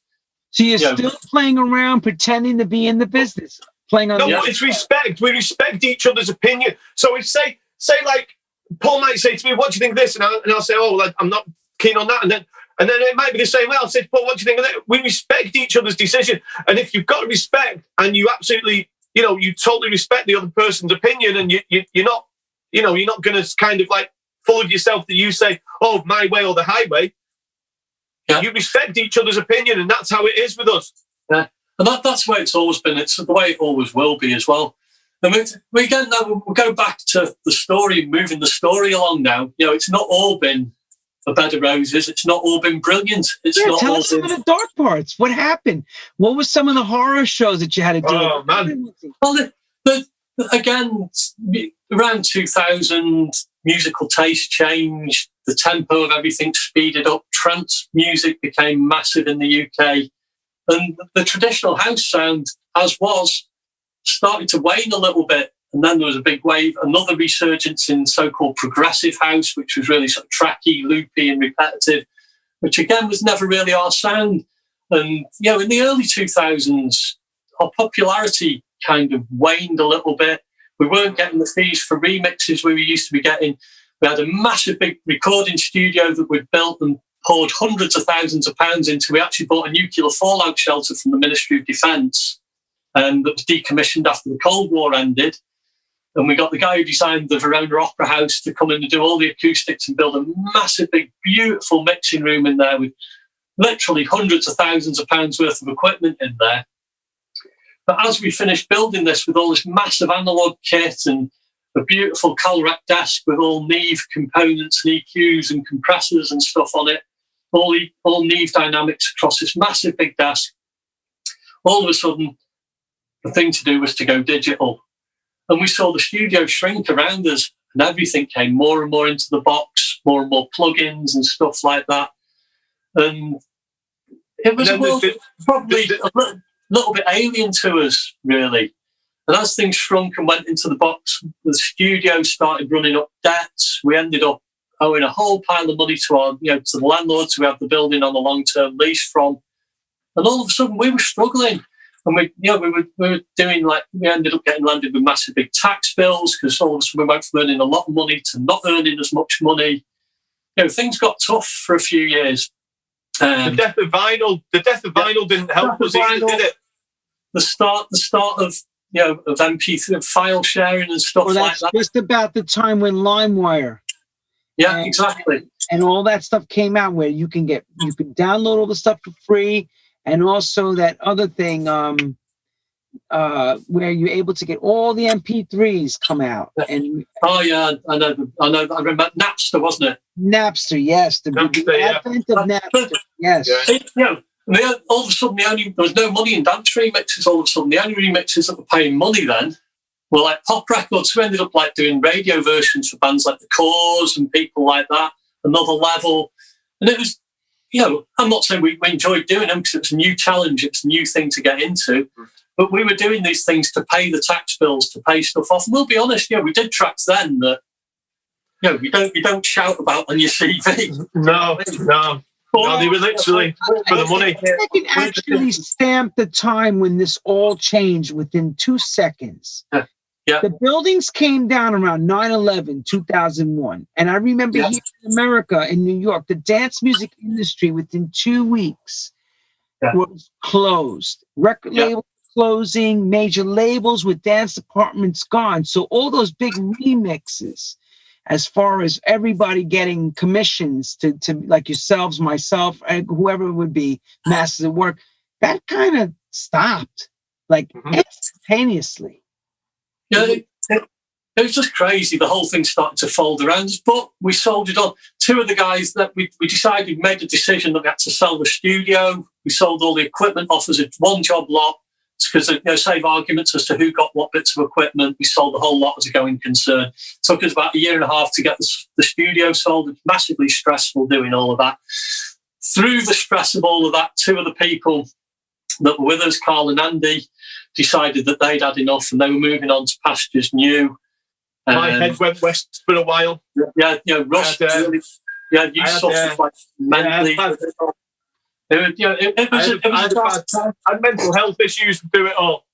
Yeah, but we stuck with each other. We carried on doing. Hold on, Paul. We missed that, Russ. You had mental issues through that time, or just period? Yeah. So by 2007, I had issues going on within my personal life as well. I'd kind of there'd been a build-up. The doctor said it'd been a build-up for about 6-7 years, probably from 2001, 2002. Yeah. I got to 2007, and my head was all over the place, and I just couldn't deal with everything and pop, and I just had to go to the doctor, and I was it wasn't a good time, and it wasn't great. It wasn't great. Worth noting through all this though that we carried on playing. We never stopped. Do you know what I mean? We're still out DJing every weekend. The gigs weren't as big and as prominent as we wanted. Do you know what I mean? You'd be travelling the length of the country, and you'd be playing for dodgy agents and stuff like that. And we'd be sort of staying up all night to travel down to Plymouth to play in front of 30 people. Do you know what I mean? Which is like 4 hours, 5 hours drive away. Things weren't great for a while, but then all of a sudden we started getting to grips with, first of all, MySpace comes along, then Facebook, Twitter, things like that. And we find out that we can engage directly with our audience all of a sudden. It's a new way of doing things, but, we can engage. There's people out there that still want to know about us, and we can get directly to them without going through a record label all of a sudden. And this is like, this reinvents us then. Then we start doing like a monthly or weekly radio show where we're playing all the new music that we like, as well as a few classics from back in the day. And things start to build again. Then the gigs slowly start picking up a little bit. Me and Russ, I'm having to teach myself, because Andy, who left us, was our main engineer. So, he left us in about 2006, 2007. 2007, we left as well with no engineer. So I have to teach myself basically from nothing, or watching YouTube tutorials, and the little bbits I picked up off Andy along the way. I had to teach myself how to engineer. Russ could program, use Logic. I had to learn all, the engineering, mix down side of it and stuff like that, which we did. We started doing our own productions again. We got new management through a guy called Bash Jensen, who used to run Stealth Records for Roger Sanchez. Remember him? Bash was inspirational to us. Do you know what I mean? He brought us more into the digital age, showed us how to do things again. We're still playing every single weekend. The gigs are improving again now. Our profile's building again. Starting to do releases on digital labels, start our own label called Class Action, which we never really put our heart and soul into, but we got up to about 20 releases on that. Things are starting to build and build and build. Around this time, we had the idea. We got back in touch with Bobby around this time as well and said, look, we need to start doing the live thing again.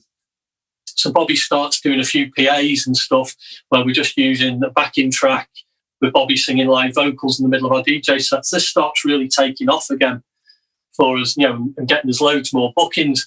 There's a big interest in music, in old school house starts appearing in the UK around this time as well. So people want to hear these tracks from back in the day again. This all starts building and building and building. Then all of a sudden we say, right, in 2012... 2013, we took the live act again. We said, right, we're going to put the full live stage, the full stage act back together again. We're going to go back to doing everything live. Obviously, we'd lost Carl, who was our keyboard player, Andy, who was our mix engineer and stuff like that. But I'd learned that by that stage. We brought in a guy called Dave Clough, who already had like an online YouTube smash doing a piano house classics medley, which had propelled him. It had gone viral, hadn't it? And he understood house music back to front and inside out. So we brought him in as our keys guy. There was a club percussionist stroke drummer called Pav, who was really big on the UK club scene. We brought him. Pav's a great percussionist. We brought Pav in to do all the percussion and stuff like that. And then we got booked to do our first live show again. It's our first live show in 18 years. And it was at Bowler's Exhibition Centre in Manchester. It was a massive event. There's about 6,000 people there. And we were on the bill with Inner City, and they actually put us on the bill above Inner City. And that night, the return to live performance that night absolutely tore the place to pieces. And again, it propelled us up to another level. At that stage, we decided that our main agent at the time, was more of a hindrance than a help. So we parted company with those and said, you know what? We know everyone. Everyone knows us. Everyone knows how to get hold of us. We're going to do our own bookings from now onwards. Again, that propelled things up to another level. The bookings came in thicker and faster. We were making more money because we weren't paying commission. We were organising it. We were doing a full-time job of running our own diary ourselves. The work went up straight away by 40%. Our income went up by 40%. Everything was on the mend again. We were still starting to work more and more with Cream again because some of the old firm were back, in charge of running that place again. The interest in sort of like Cream Classic Nights, which is when they played all the big anthems from Cream back in the day, that started taking off again. We started doing more touring with Cream. Then in 2016, Pete Tong came along with 15 is the 5-year anniversary this year. Yeah. It was Pete Tong. We were sat in one night on TV, and we was like flicking through the TV channels. All of a sudden, Facebook lights up. Loads of people are sharing this Pete Tong Ibiza classical thing, where Pete Tong's got an orchestra playing house classics. So we'll get that. We switched it straight onto the TV, started watching it. We're like, oh my God, what a concept. This is absolutely amazing. Look at that. This sounds absolutely stunning. We got to the end of it, we were that blown away by it. We stopped it, put it on +1 and watched the entire thing over again from the start. And we were inspired by this. I remember straight away I'd phoned you up. I'd know what's you're seeing this, you've seen what's going on TV. Yeah. This looks and sounds incredible. So we was like blown away by it, created a big storm. Then we heard the Hacienda were going to do their version of a show similar to that, which they put together. Then before their show was even out, Cream approached us and said, do you want to get involved and help us produce our own version of the classical show? Which we jumped at. We had an idea, we had all the knowledge of how to put it together, how to structure the tracks. And we just took like a cross-section of Cream's biggest tracks and put them together into one show, helped produce the show. We came up with the running order. We knew all the source samples and sounds and stuff like that we needed to put for the bits the orchestra couldn't play. Had an engineer called John Craig who came in and recreated the backing tracks to it all. And we put together a show. But Cream, in a masterstroke for where they were going to put this show, somehow, Lord alone knows how they managed to do it, managed to get Liverpool Anglican Cathedral to host the event in. Now, this was unheard of. I mean, this cathedral is something else. I think it's the biggest cathedral in Europe, and it is an absolutely stunning space. And they somehow managed to get to put a club event on in there. It's probably because we had the orchestra with us, they let us do it. And I remember going to this venue as a child with school and being blown away by it at the time. It's like, this place is just awe-inspiring the second you walk through the door. And going back in there, 35 years later, after I'd left school and coming back to see this place again, it just seemed even bigger, even more grandiose and even better than I remembered it being. The only thing was that, when we came to work in there, is you clapped your hands and there was an 11-second reverb on the room, which made the acoustics in there an absolute nightmare.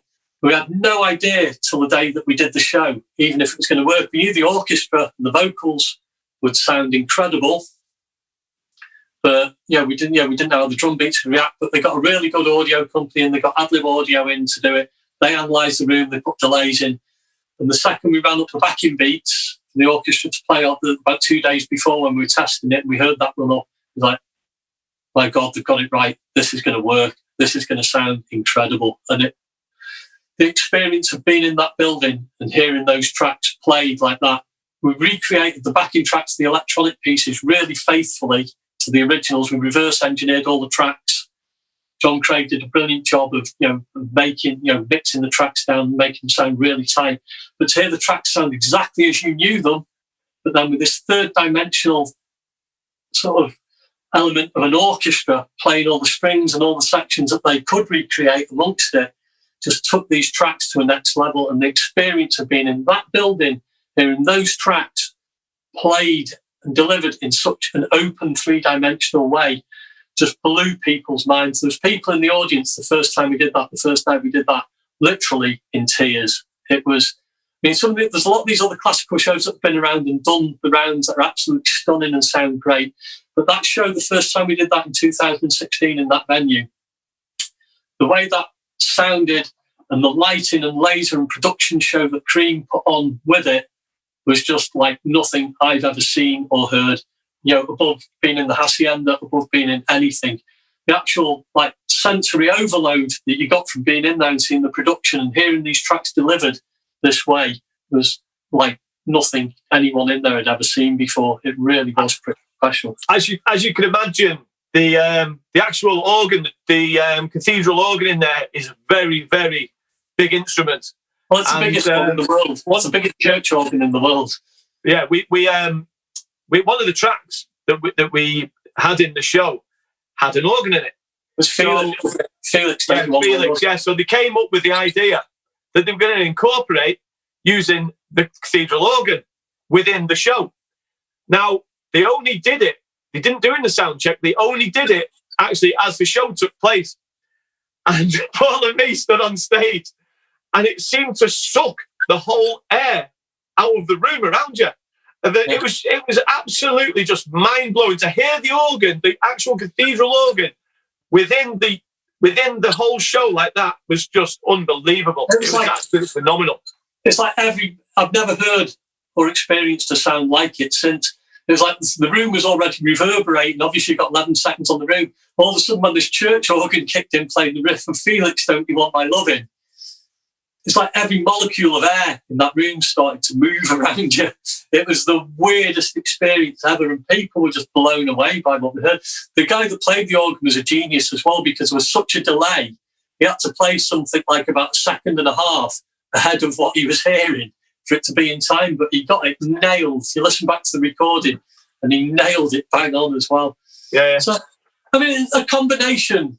I mean, it's a real long story short. We've been going on a long time now, but a combination of starting our live act, starting to manage the digital thing and stuff like that, and starting the Cream Classical shows, which culminated last year in doing a show in a park in Liverpool, Sefton Park. We did Cream Classical in the park, where the show attracted an audience with Cream Classical headlining of 34,000 people in an outdoor arena.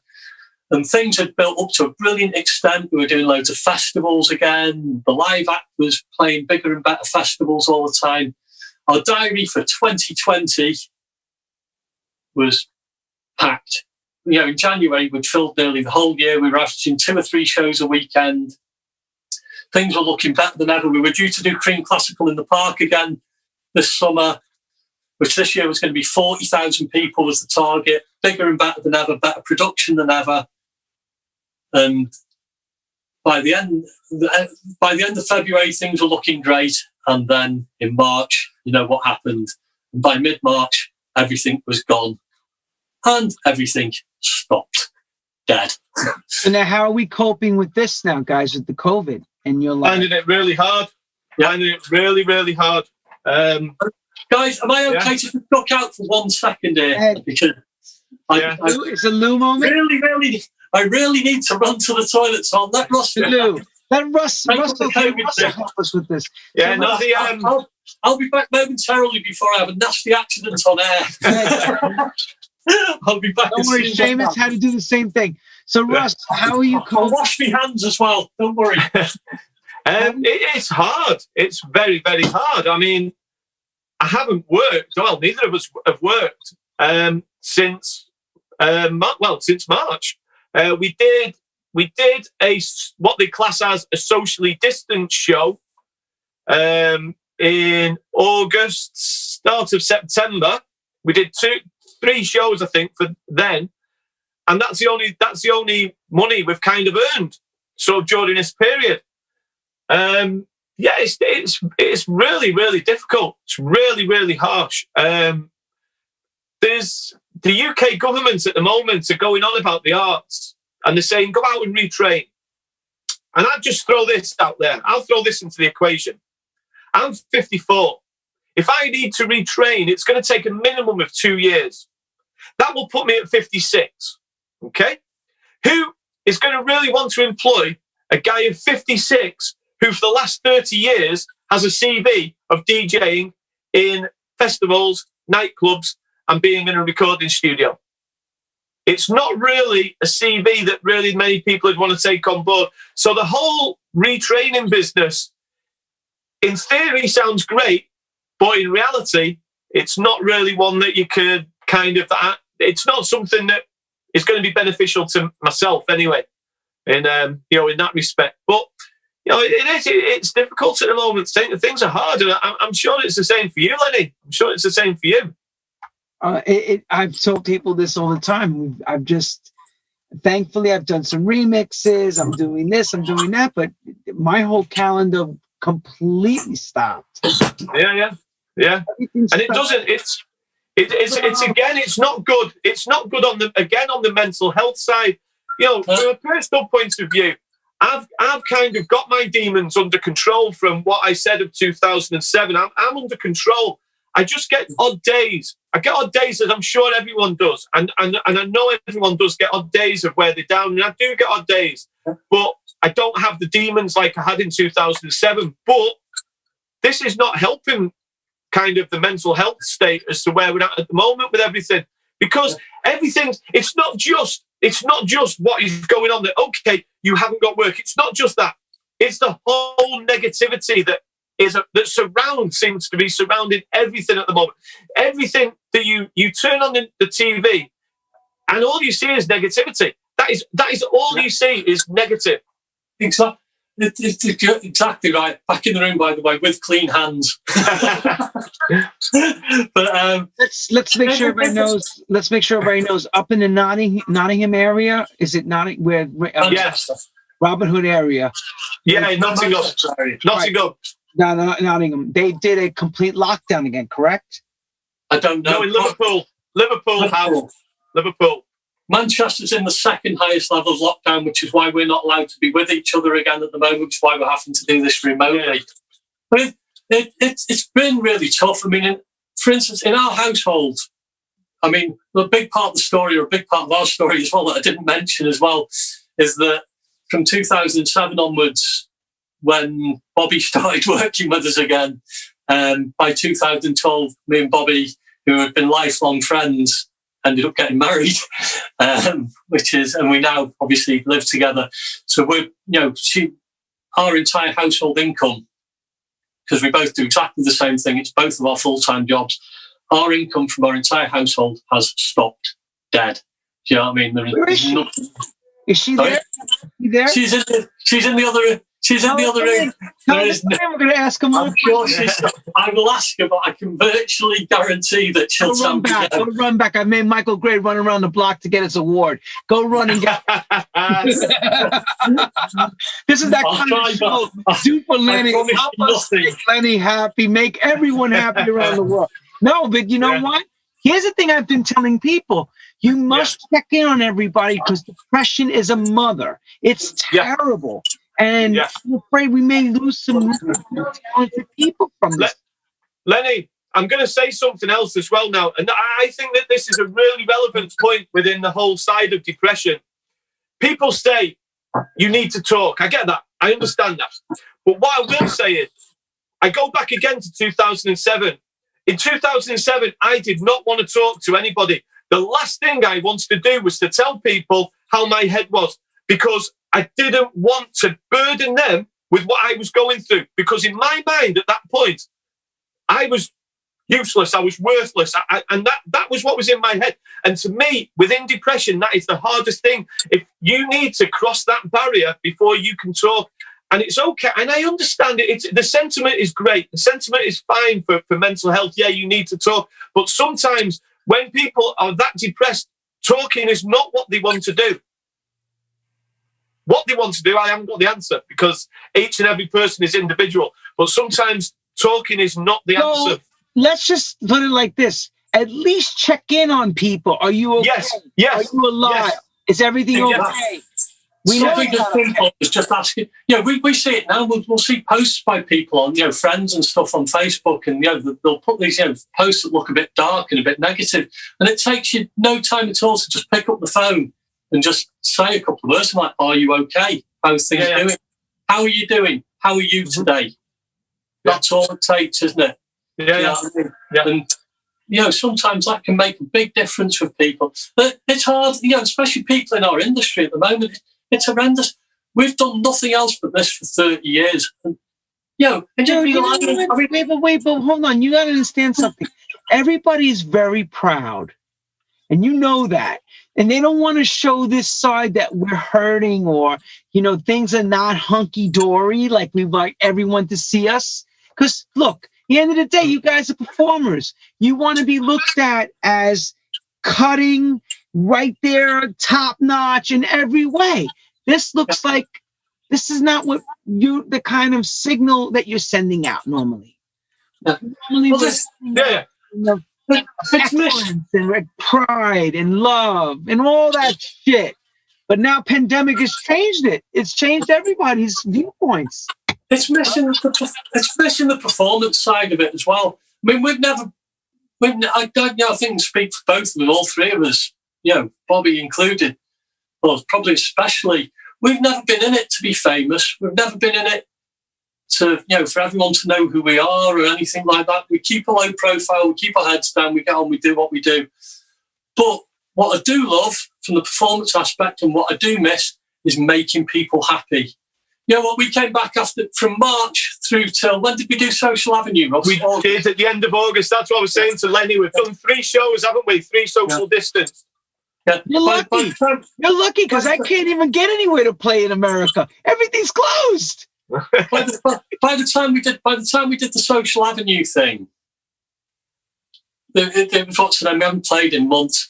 We came there, it was a socially distanced gig. It was all put together. The music was still quite loud, And when Russ dropped the first track with a drop down as we came on, and seeing the reaction and just seeing the smiles and the joy that it brought to people's faces, when we started playing, it was emotional. Do you know what I mean? To get that feedback back again, just for that short space of time. And it's things like that you'll miss, and it's things like that you don't crave the attention, but you crave making people happy. You crave that interaction with people on the dance floor. Yeah. People on the dance floor crave that interaction with each other, and it's all gone. Do you know what I mean? It's tragic. It's horrible. It's like your worst living nightmare has come true all around you. It's crazy. It's terrible. That's crazy. Come on, guys. Are we going to get through this or what? Are we going to live and prosper? We are going to get through it. Yeah. There's going to be a vaccine. It's going to come in the spring and things are going to get better. And I have every confidence in what I'm saying there. Yeah. And we're all going to get through it. And you know what? When we come back, we've been busy writing tracks now and stuff like that. We've got an army of new music coming. And when we come back, we're coming back bigger, better and stronger than before. We've had time to think about things. In a way, we've had time to decompress. We've had time to reset completely. Do you know what I mean? We realised, we sat down at the start of lockdown. And me and Ross said, on the first few Saturday nights when we didn't go out and play, we said, do you know that the longest we've gone since 1996 when we started DJing, the longest period we've ever gone without a gig is 3 weeks. Loads of people in our scene have taken years away or, a couple of years out, 6 months out, whatever. We've never stopped. We've carried on all the way through relentlessly. And, but me personally, again, probably mentally and physically, by the time lockdown kicked in, I was burnt out. I was done for. Do you know what I mean? I was fit to drop physically, emotionally, mentally. You didn't realise until you stopped what state you managed to get yourself into. It really, so lockdown at first, it had some positives. Do you know what I mean? I've got myself fitter. I've got myself healthier. I've cut right back on drinking. I've started eating a really healthy diet. Do you know what I mean? And I physically, mentally to an extent as well, I feel better than I have done in a long time. But oh my God, am I missing that interaction with the dance floor? Do you know what I mean? I really am. And it gets me down. Well, we're going to take it right from here now. So I know I was privy, everyone, to hear something these guys are working on. And it's quite such a big thing. Yeah. And they wanted to introduce it to all of you in your homes around the world, in the UK, of course. And I'll let the boys explain it because they can explain. It's a really big production, but check this out. Yeah. Well, the story is, obviously through Cream Classical, we've got to work with the most gifted, talented musicians we've ever come into contact with. Do you know what I mean? There's people that are just way out of our realm. Do you know what I mean? These are proper talented people, the orchestra members, the arrangers, composers, the people who put these shows together are just next level. And it's a whole new world to us. It's been a whole education to us. Now, at the start of lockdown, Cream had organised like a drive-in tour for the classical shows, where basically the concept was 13 venues around the country, people driving in their cars because of the social distancing restrictions, but we still do the shows. people get a 4 metre square around the car to get out and dance, and things are not like normal, but as good as they can be.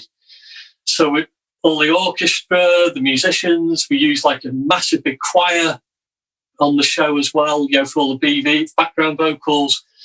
Everybody had been preparing for this show. Everybody was just about to start final rehearsals.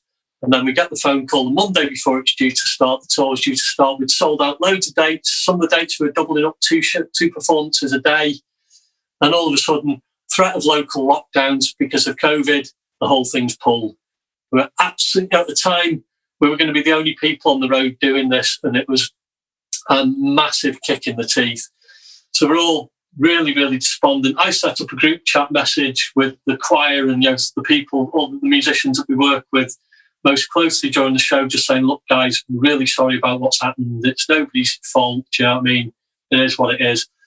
And Jennifer John, the woman who runs the choir in the actual BV choir called Sense of Sound, says, listen, instead of us all getting really down about this, let's do something positive. Let's all write something together. And you've got your tracks lying around that I could write something over. So we had like a track that we'd written with Dave Clough, our keyboard player, from the live show. We'd written a track back in 2014 with him. And again, we wrote this track at the time as a piece of music that was not current, it wasn't popular, it wasn't the sort of sound of now. It was harking back to our 90s kind of K classic sound with nice piano chords, lush arrangements. And, more than anything, it was designed for a song. We'd written a couple of top lines over the backing track at the time, and nothing had ever really done it justice. So we gave it to Jennifer to write over. She came back with a big BV arrangement, a really strong lead vocal, top line that she wrote for it and stuff like that. And it just came back absolutely awesome. So then we managed to scrape the money together and find a recording studio within the restrictions where we could record the 12-piece choir all socially distanced. So we recorded the 12-piece choir, and we've got it sounding really good now. And then at this point I thought, wouldn't it be amazing if we could get the orchestra to perform on it? But as you'll know from production world, getting an orchestra to come and perform on a track doesn't come cheaply. You know what I mean? Those guys, the clock's ticking when they work. Their time is everything to them because that's their only source of income. But I asked the question, I said what the situation was. I said, would you be up for getting involved in this? There's no money in it, but every single player on this track, no matter how big or small their role is, every penny, if it ever makes a penny, every person gets an equal share of what comes in on it. And everybody, gets the exposure from doing it and stuff like that. And they said, you know what, we'd love to get involved. So the Kaleidoscope Orchestra guys, they got involved. They've gone away, they've recorded each individual part of the orchestra. They've recorded remotely at home on the home studios.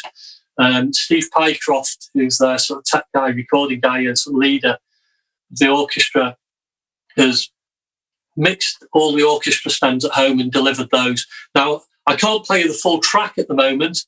What I can play you is the orchestra and the keys. I mean, because you said we don't want any takedowns at later dates. So we would rather have it in its raw elements.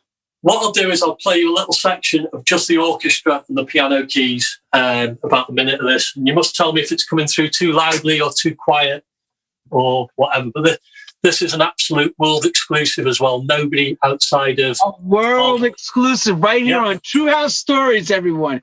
K Klass's 90s, back to 90s sound with a full orchestra.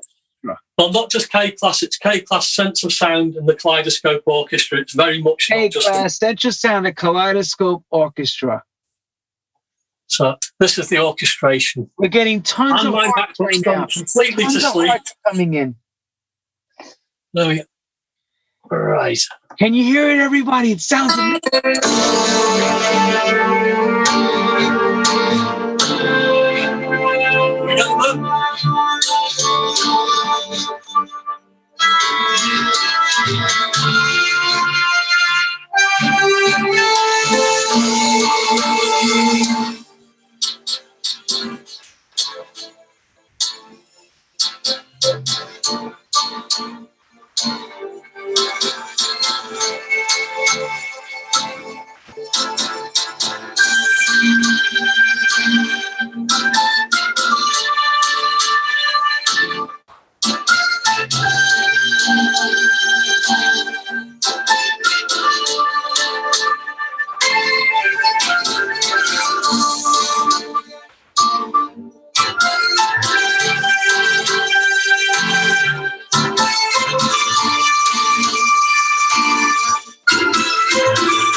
So you played the accompanying part, and that's beautiful. I'm going to give that a good clap, guys.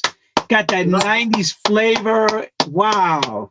And that there's no synths in that. That is real strings, real brass, full orchestra. Not quite sure how many members we've got on that, do you know what I mean? But you're talking 20, 30 people. So what's the plan of action when this is done? How's this coming out? What are you doing with it? Where is it going to be? Where can people get it? What's going to be? There's no plan at all for it yet. There's no plan at all. We've not even finished the production yet. I mean, obviously, we'd like to get it signed to a decent label and get it the most exposure we possibly can. At the moment, I'm sat here now with a complete set of orchestra stands, which is a hell of a lot of audio to process, and I've got 138 channels of audio of the choir, various mics and various different spot mics, ribbon mics, tree mics, and outrigger mics from the room where we recorded that. I've got 138 channels of audio there to go through to try and mix down, and just to get the choir passes to bounce into, to go into the track once we get all those layers in. So what we're looking at potentially doing is, we're not sure yet whether we're going to do it. We've got to run the idea properly past everyone, but we're thinking of doing a crowdfunder thing to try and get this mixed down in a really good studio and basically try and raise the budget to get this mixed down in somewhere really, really quality. Oh, you got a studio right here, and that's the sound room.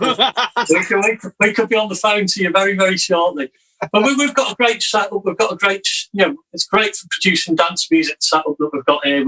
All of our releases come out here. That's another source of income that we've got. We should do online mastering and stuff like that, and production and stem mixing for other people and stuff like that. So we've got a great setup. But what we're looking at doing is really doing this orchestra and this choir, getting it, doing it justice and getting it through a big desk, through a big board. Do you know what I mean? And so we're playing around with the idea of setting up a crowdfunder page and basically raising the money through that, because we've got no money coming in. We can't afford these things now. I'll make no bones about it. Wait. Clarify. They have no income. Yeah, zero income. Nothing. No income. No, I mean, obviously we get royalties payments 4 times a year. Yeah, but that's not enough to the daily day-to-day. Not now. No, it doesn't even cover the rent. Do you know what I mean? It's not easy. So we're still toying with the idea of doing a crowdfunder page. And I think we'll get to cover the mix down costs of that. That will probably cover. And then if this crowdfunder then goes on to make any more money, then what we'll look at doing then is any pot of money that comes in, we'll divide between every single musician that's taken part on this, because they're all in the same boat as us. There's a lot of people involved here. There's at least 20 people involved with the choir. There's 12 people involved with the choir. There's at least 20 people on the orchestra and stuff like that. Then the vocalist, Bobby, Russ, myself, and we're all in the same boat. We've all got no income. What's the name of the song, actually? What's the name of the song going to be? It's going to be Love and Understanding is the name of the track. And the lyrics, the top line, we've got written, hasn't been recorded properly yet, but we've got that recorded. And again, it's very topical. If you listen to the lyrics, it's about what's going on now as well. Not directly, but you read between the lines in it, and it's talking about what's happened this year and people's attitude and just the need now more than ever for love and understanding, for people to just make an effort to get on with each other, because it's not that fucking hard. Do you know what I mean? And this whole world, which has been like the ethos of house music since day one, this whole world would be a better place if everyone just learned to live with each other, accept each other, tolerate each other. Do you know what I mean? It's mad that, you look into sort of physics and space and the universe and stuff like that. It's an outright miracle that any of us are even here in the first place. Do you know what I mean? I'm getting deep now, but it's a miracle that any of us are here in the first place. This planet, we've got such a fucking amazing thing that we have here, and we fuck it up by squabbling with each other. Russ, Paul, let me say something. My leadership around me says there is no climate change. Everything is not real. What you're saying is all fake news. Don't listen to scientists. Don't listen to doctors. Don't listen to the lawyers. Go by your own brain. Yeah. This is what we're doing right now. Yeah. Well, don't even get started on that, because we've got our own clown here as well. You do it. I'm not just talking environment, though. I'm talking about people's attitude to each other. If everybody came together and worked together instead of against each other, the human race is capable of brilliant things. Do you know what I mean? Together, not apart, together. The whole ethos of house music, together, that's what I loved about it. We go right back to the beginning of the story to 1988. And the whole thing's come full circle to me.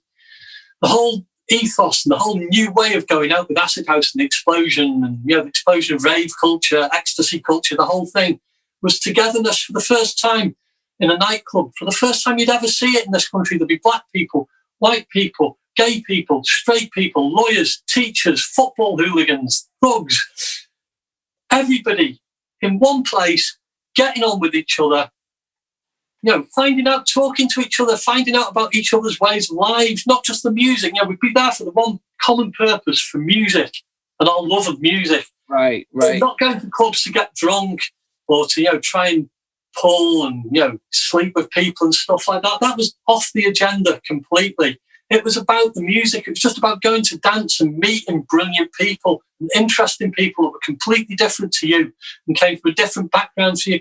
And the music's flourished. Music's gone from strength to strength over the years.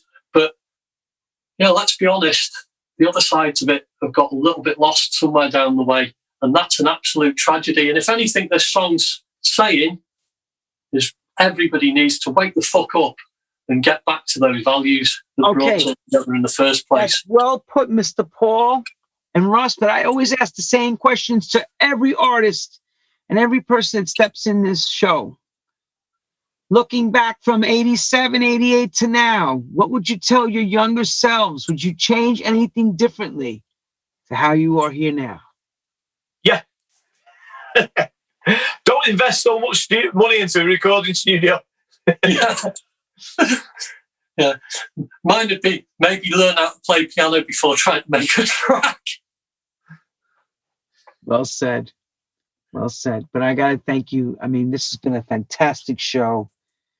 I couldn't ask for better guests. You guys are gentlemen, scholars, hard workers, fantastic remixers, excellent producers, and now live showmen. Again, what you started is now where you are going to be ending up, back on the stage. Yeah. But we also just wanted to tell you the truth and give you the truth of how it's been. Yeah. And people love that. This is why True House Stories is a documented show. It works. People are hearing this and they can relate. It's not all peaches and cream or cocaine and crack. Yeah. And champagne. The whole story, warts and all. There's been good times, there's been bad times, but you know what? I wouldn't change a thing. Yeah. Not a thing.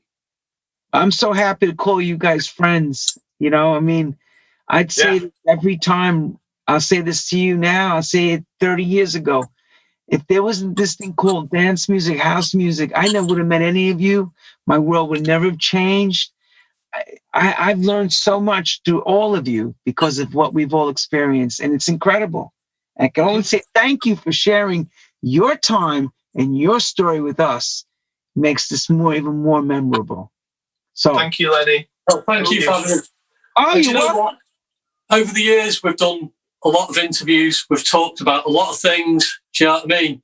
Over the years, we've done thousands and thousands of interviews, but this has been the most insightful thing that I know. Speaking from Adam, I'm sure me and Russ, we all sing from the same hymn sheet. This has been the most insightful and interesting interview we've ever done. Do you know what I mean? And it's the first time we've told our story fully from beginning to end. Well, yeah, I mean, there's a lot more craziness and a lot more things that probably aren't. Well, we could spend another day together just talking for hours. I mean, but you covered the most important parts, which was what makes this that much better. Yeah, absolutely. You know, and again, I mean, people couldn't thank us enough. They said, wicked interviews. You guys are immense. I mean, one of the questions somebody asked me was, what DAW are you using currently? Logic Pro X. Yeah, Logic always has. Well, virtually always has been. We started off at When eMagic owned Logic. That's when we first went to Logic, wasn't it? Yeah. Well, we started off first of all using a sequence called Voyatra, which is on the old IBM computers.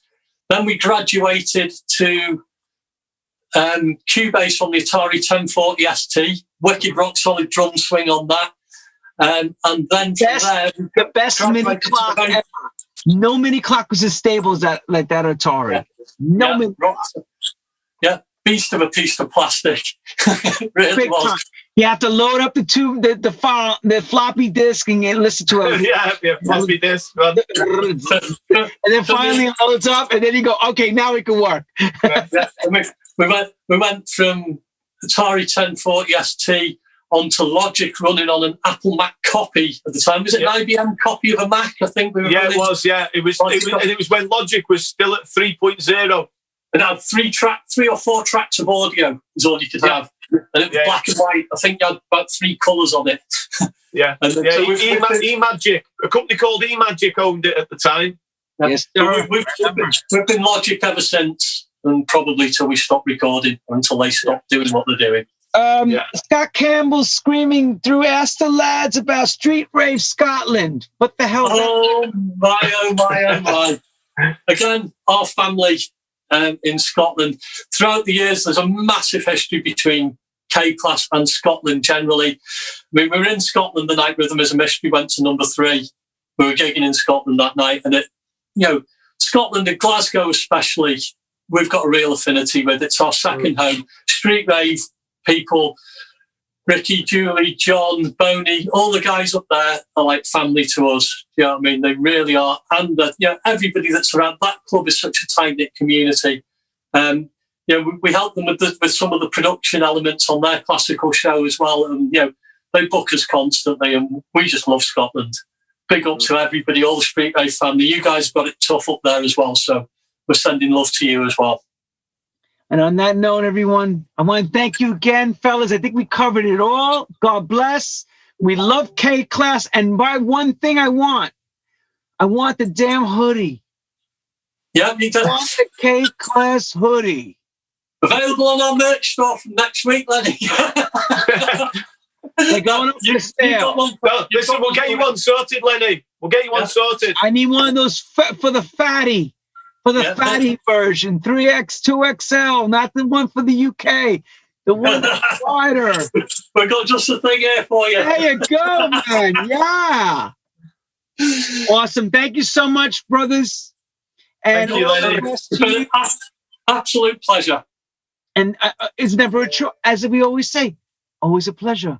Never a chore. Never a chore. On that one, catch us next week.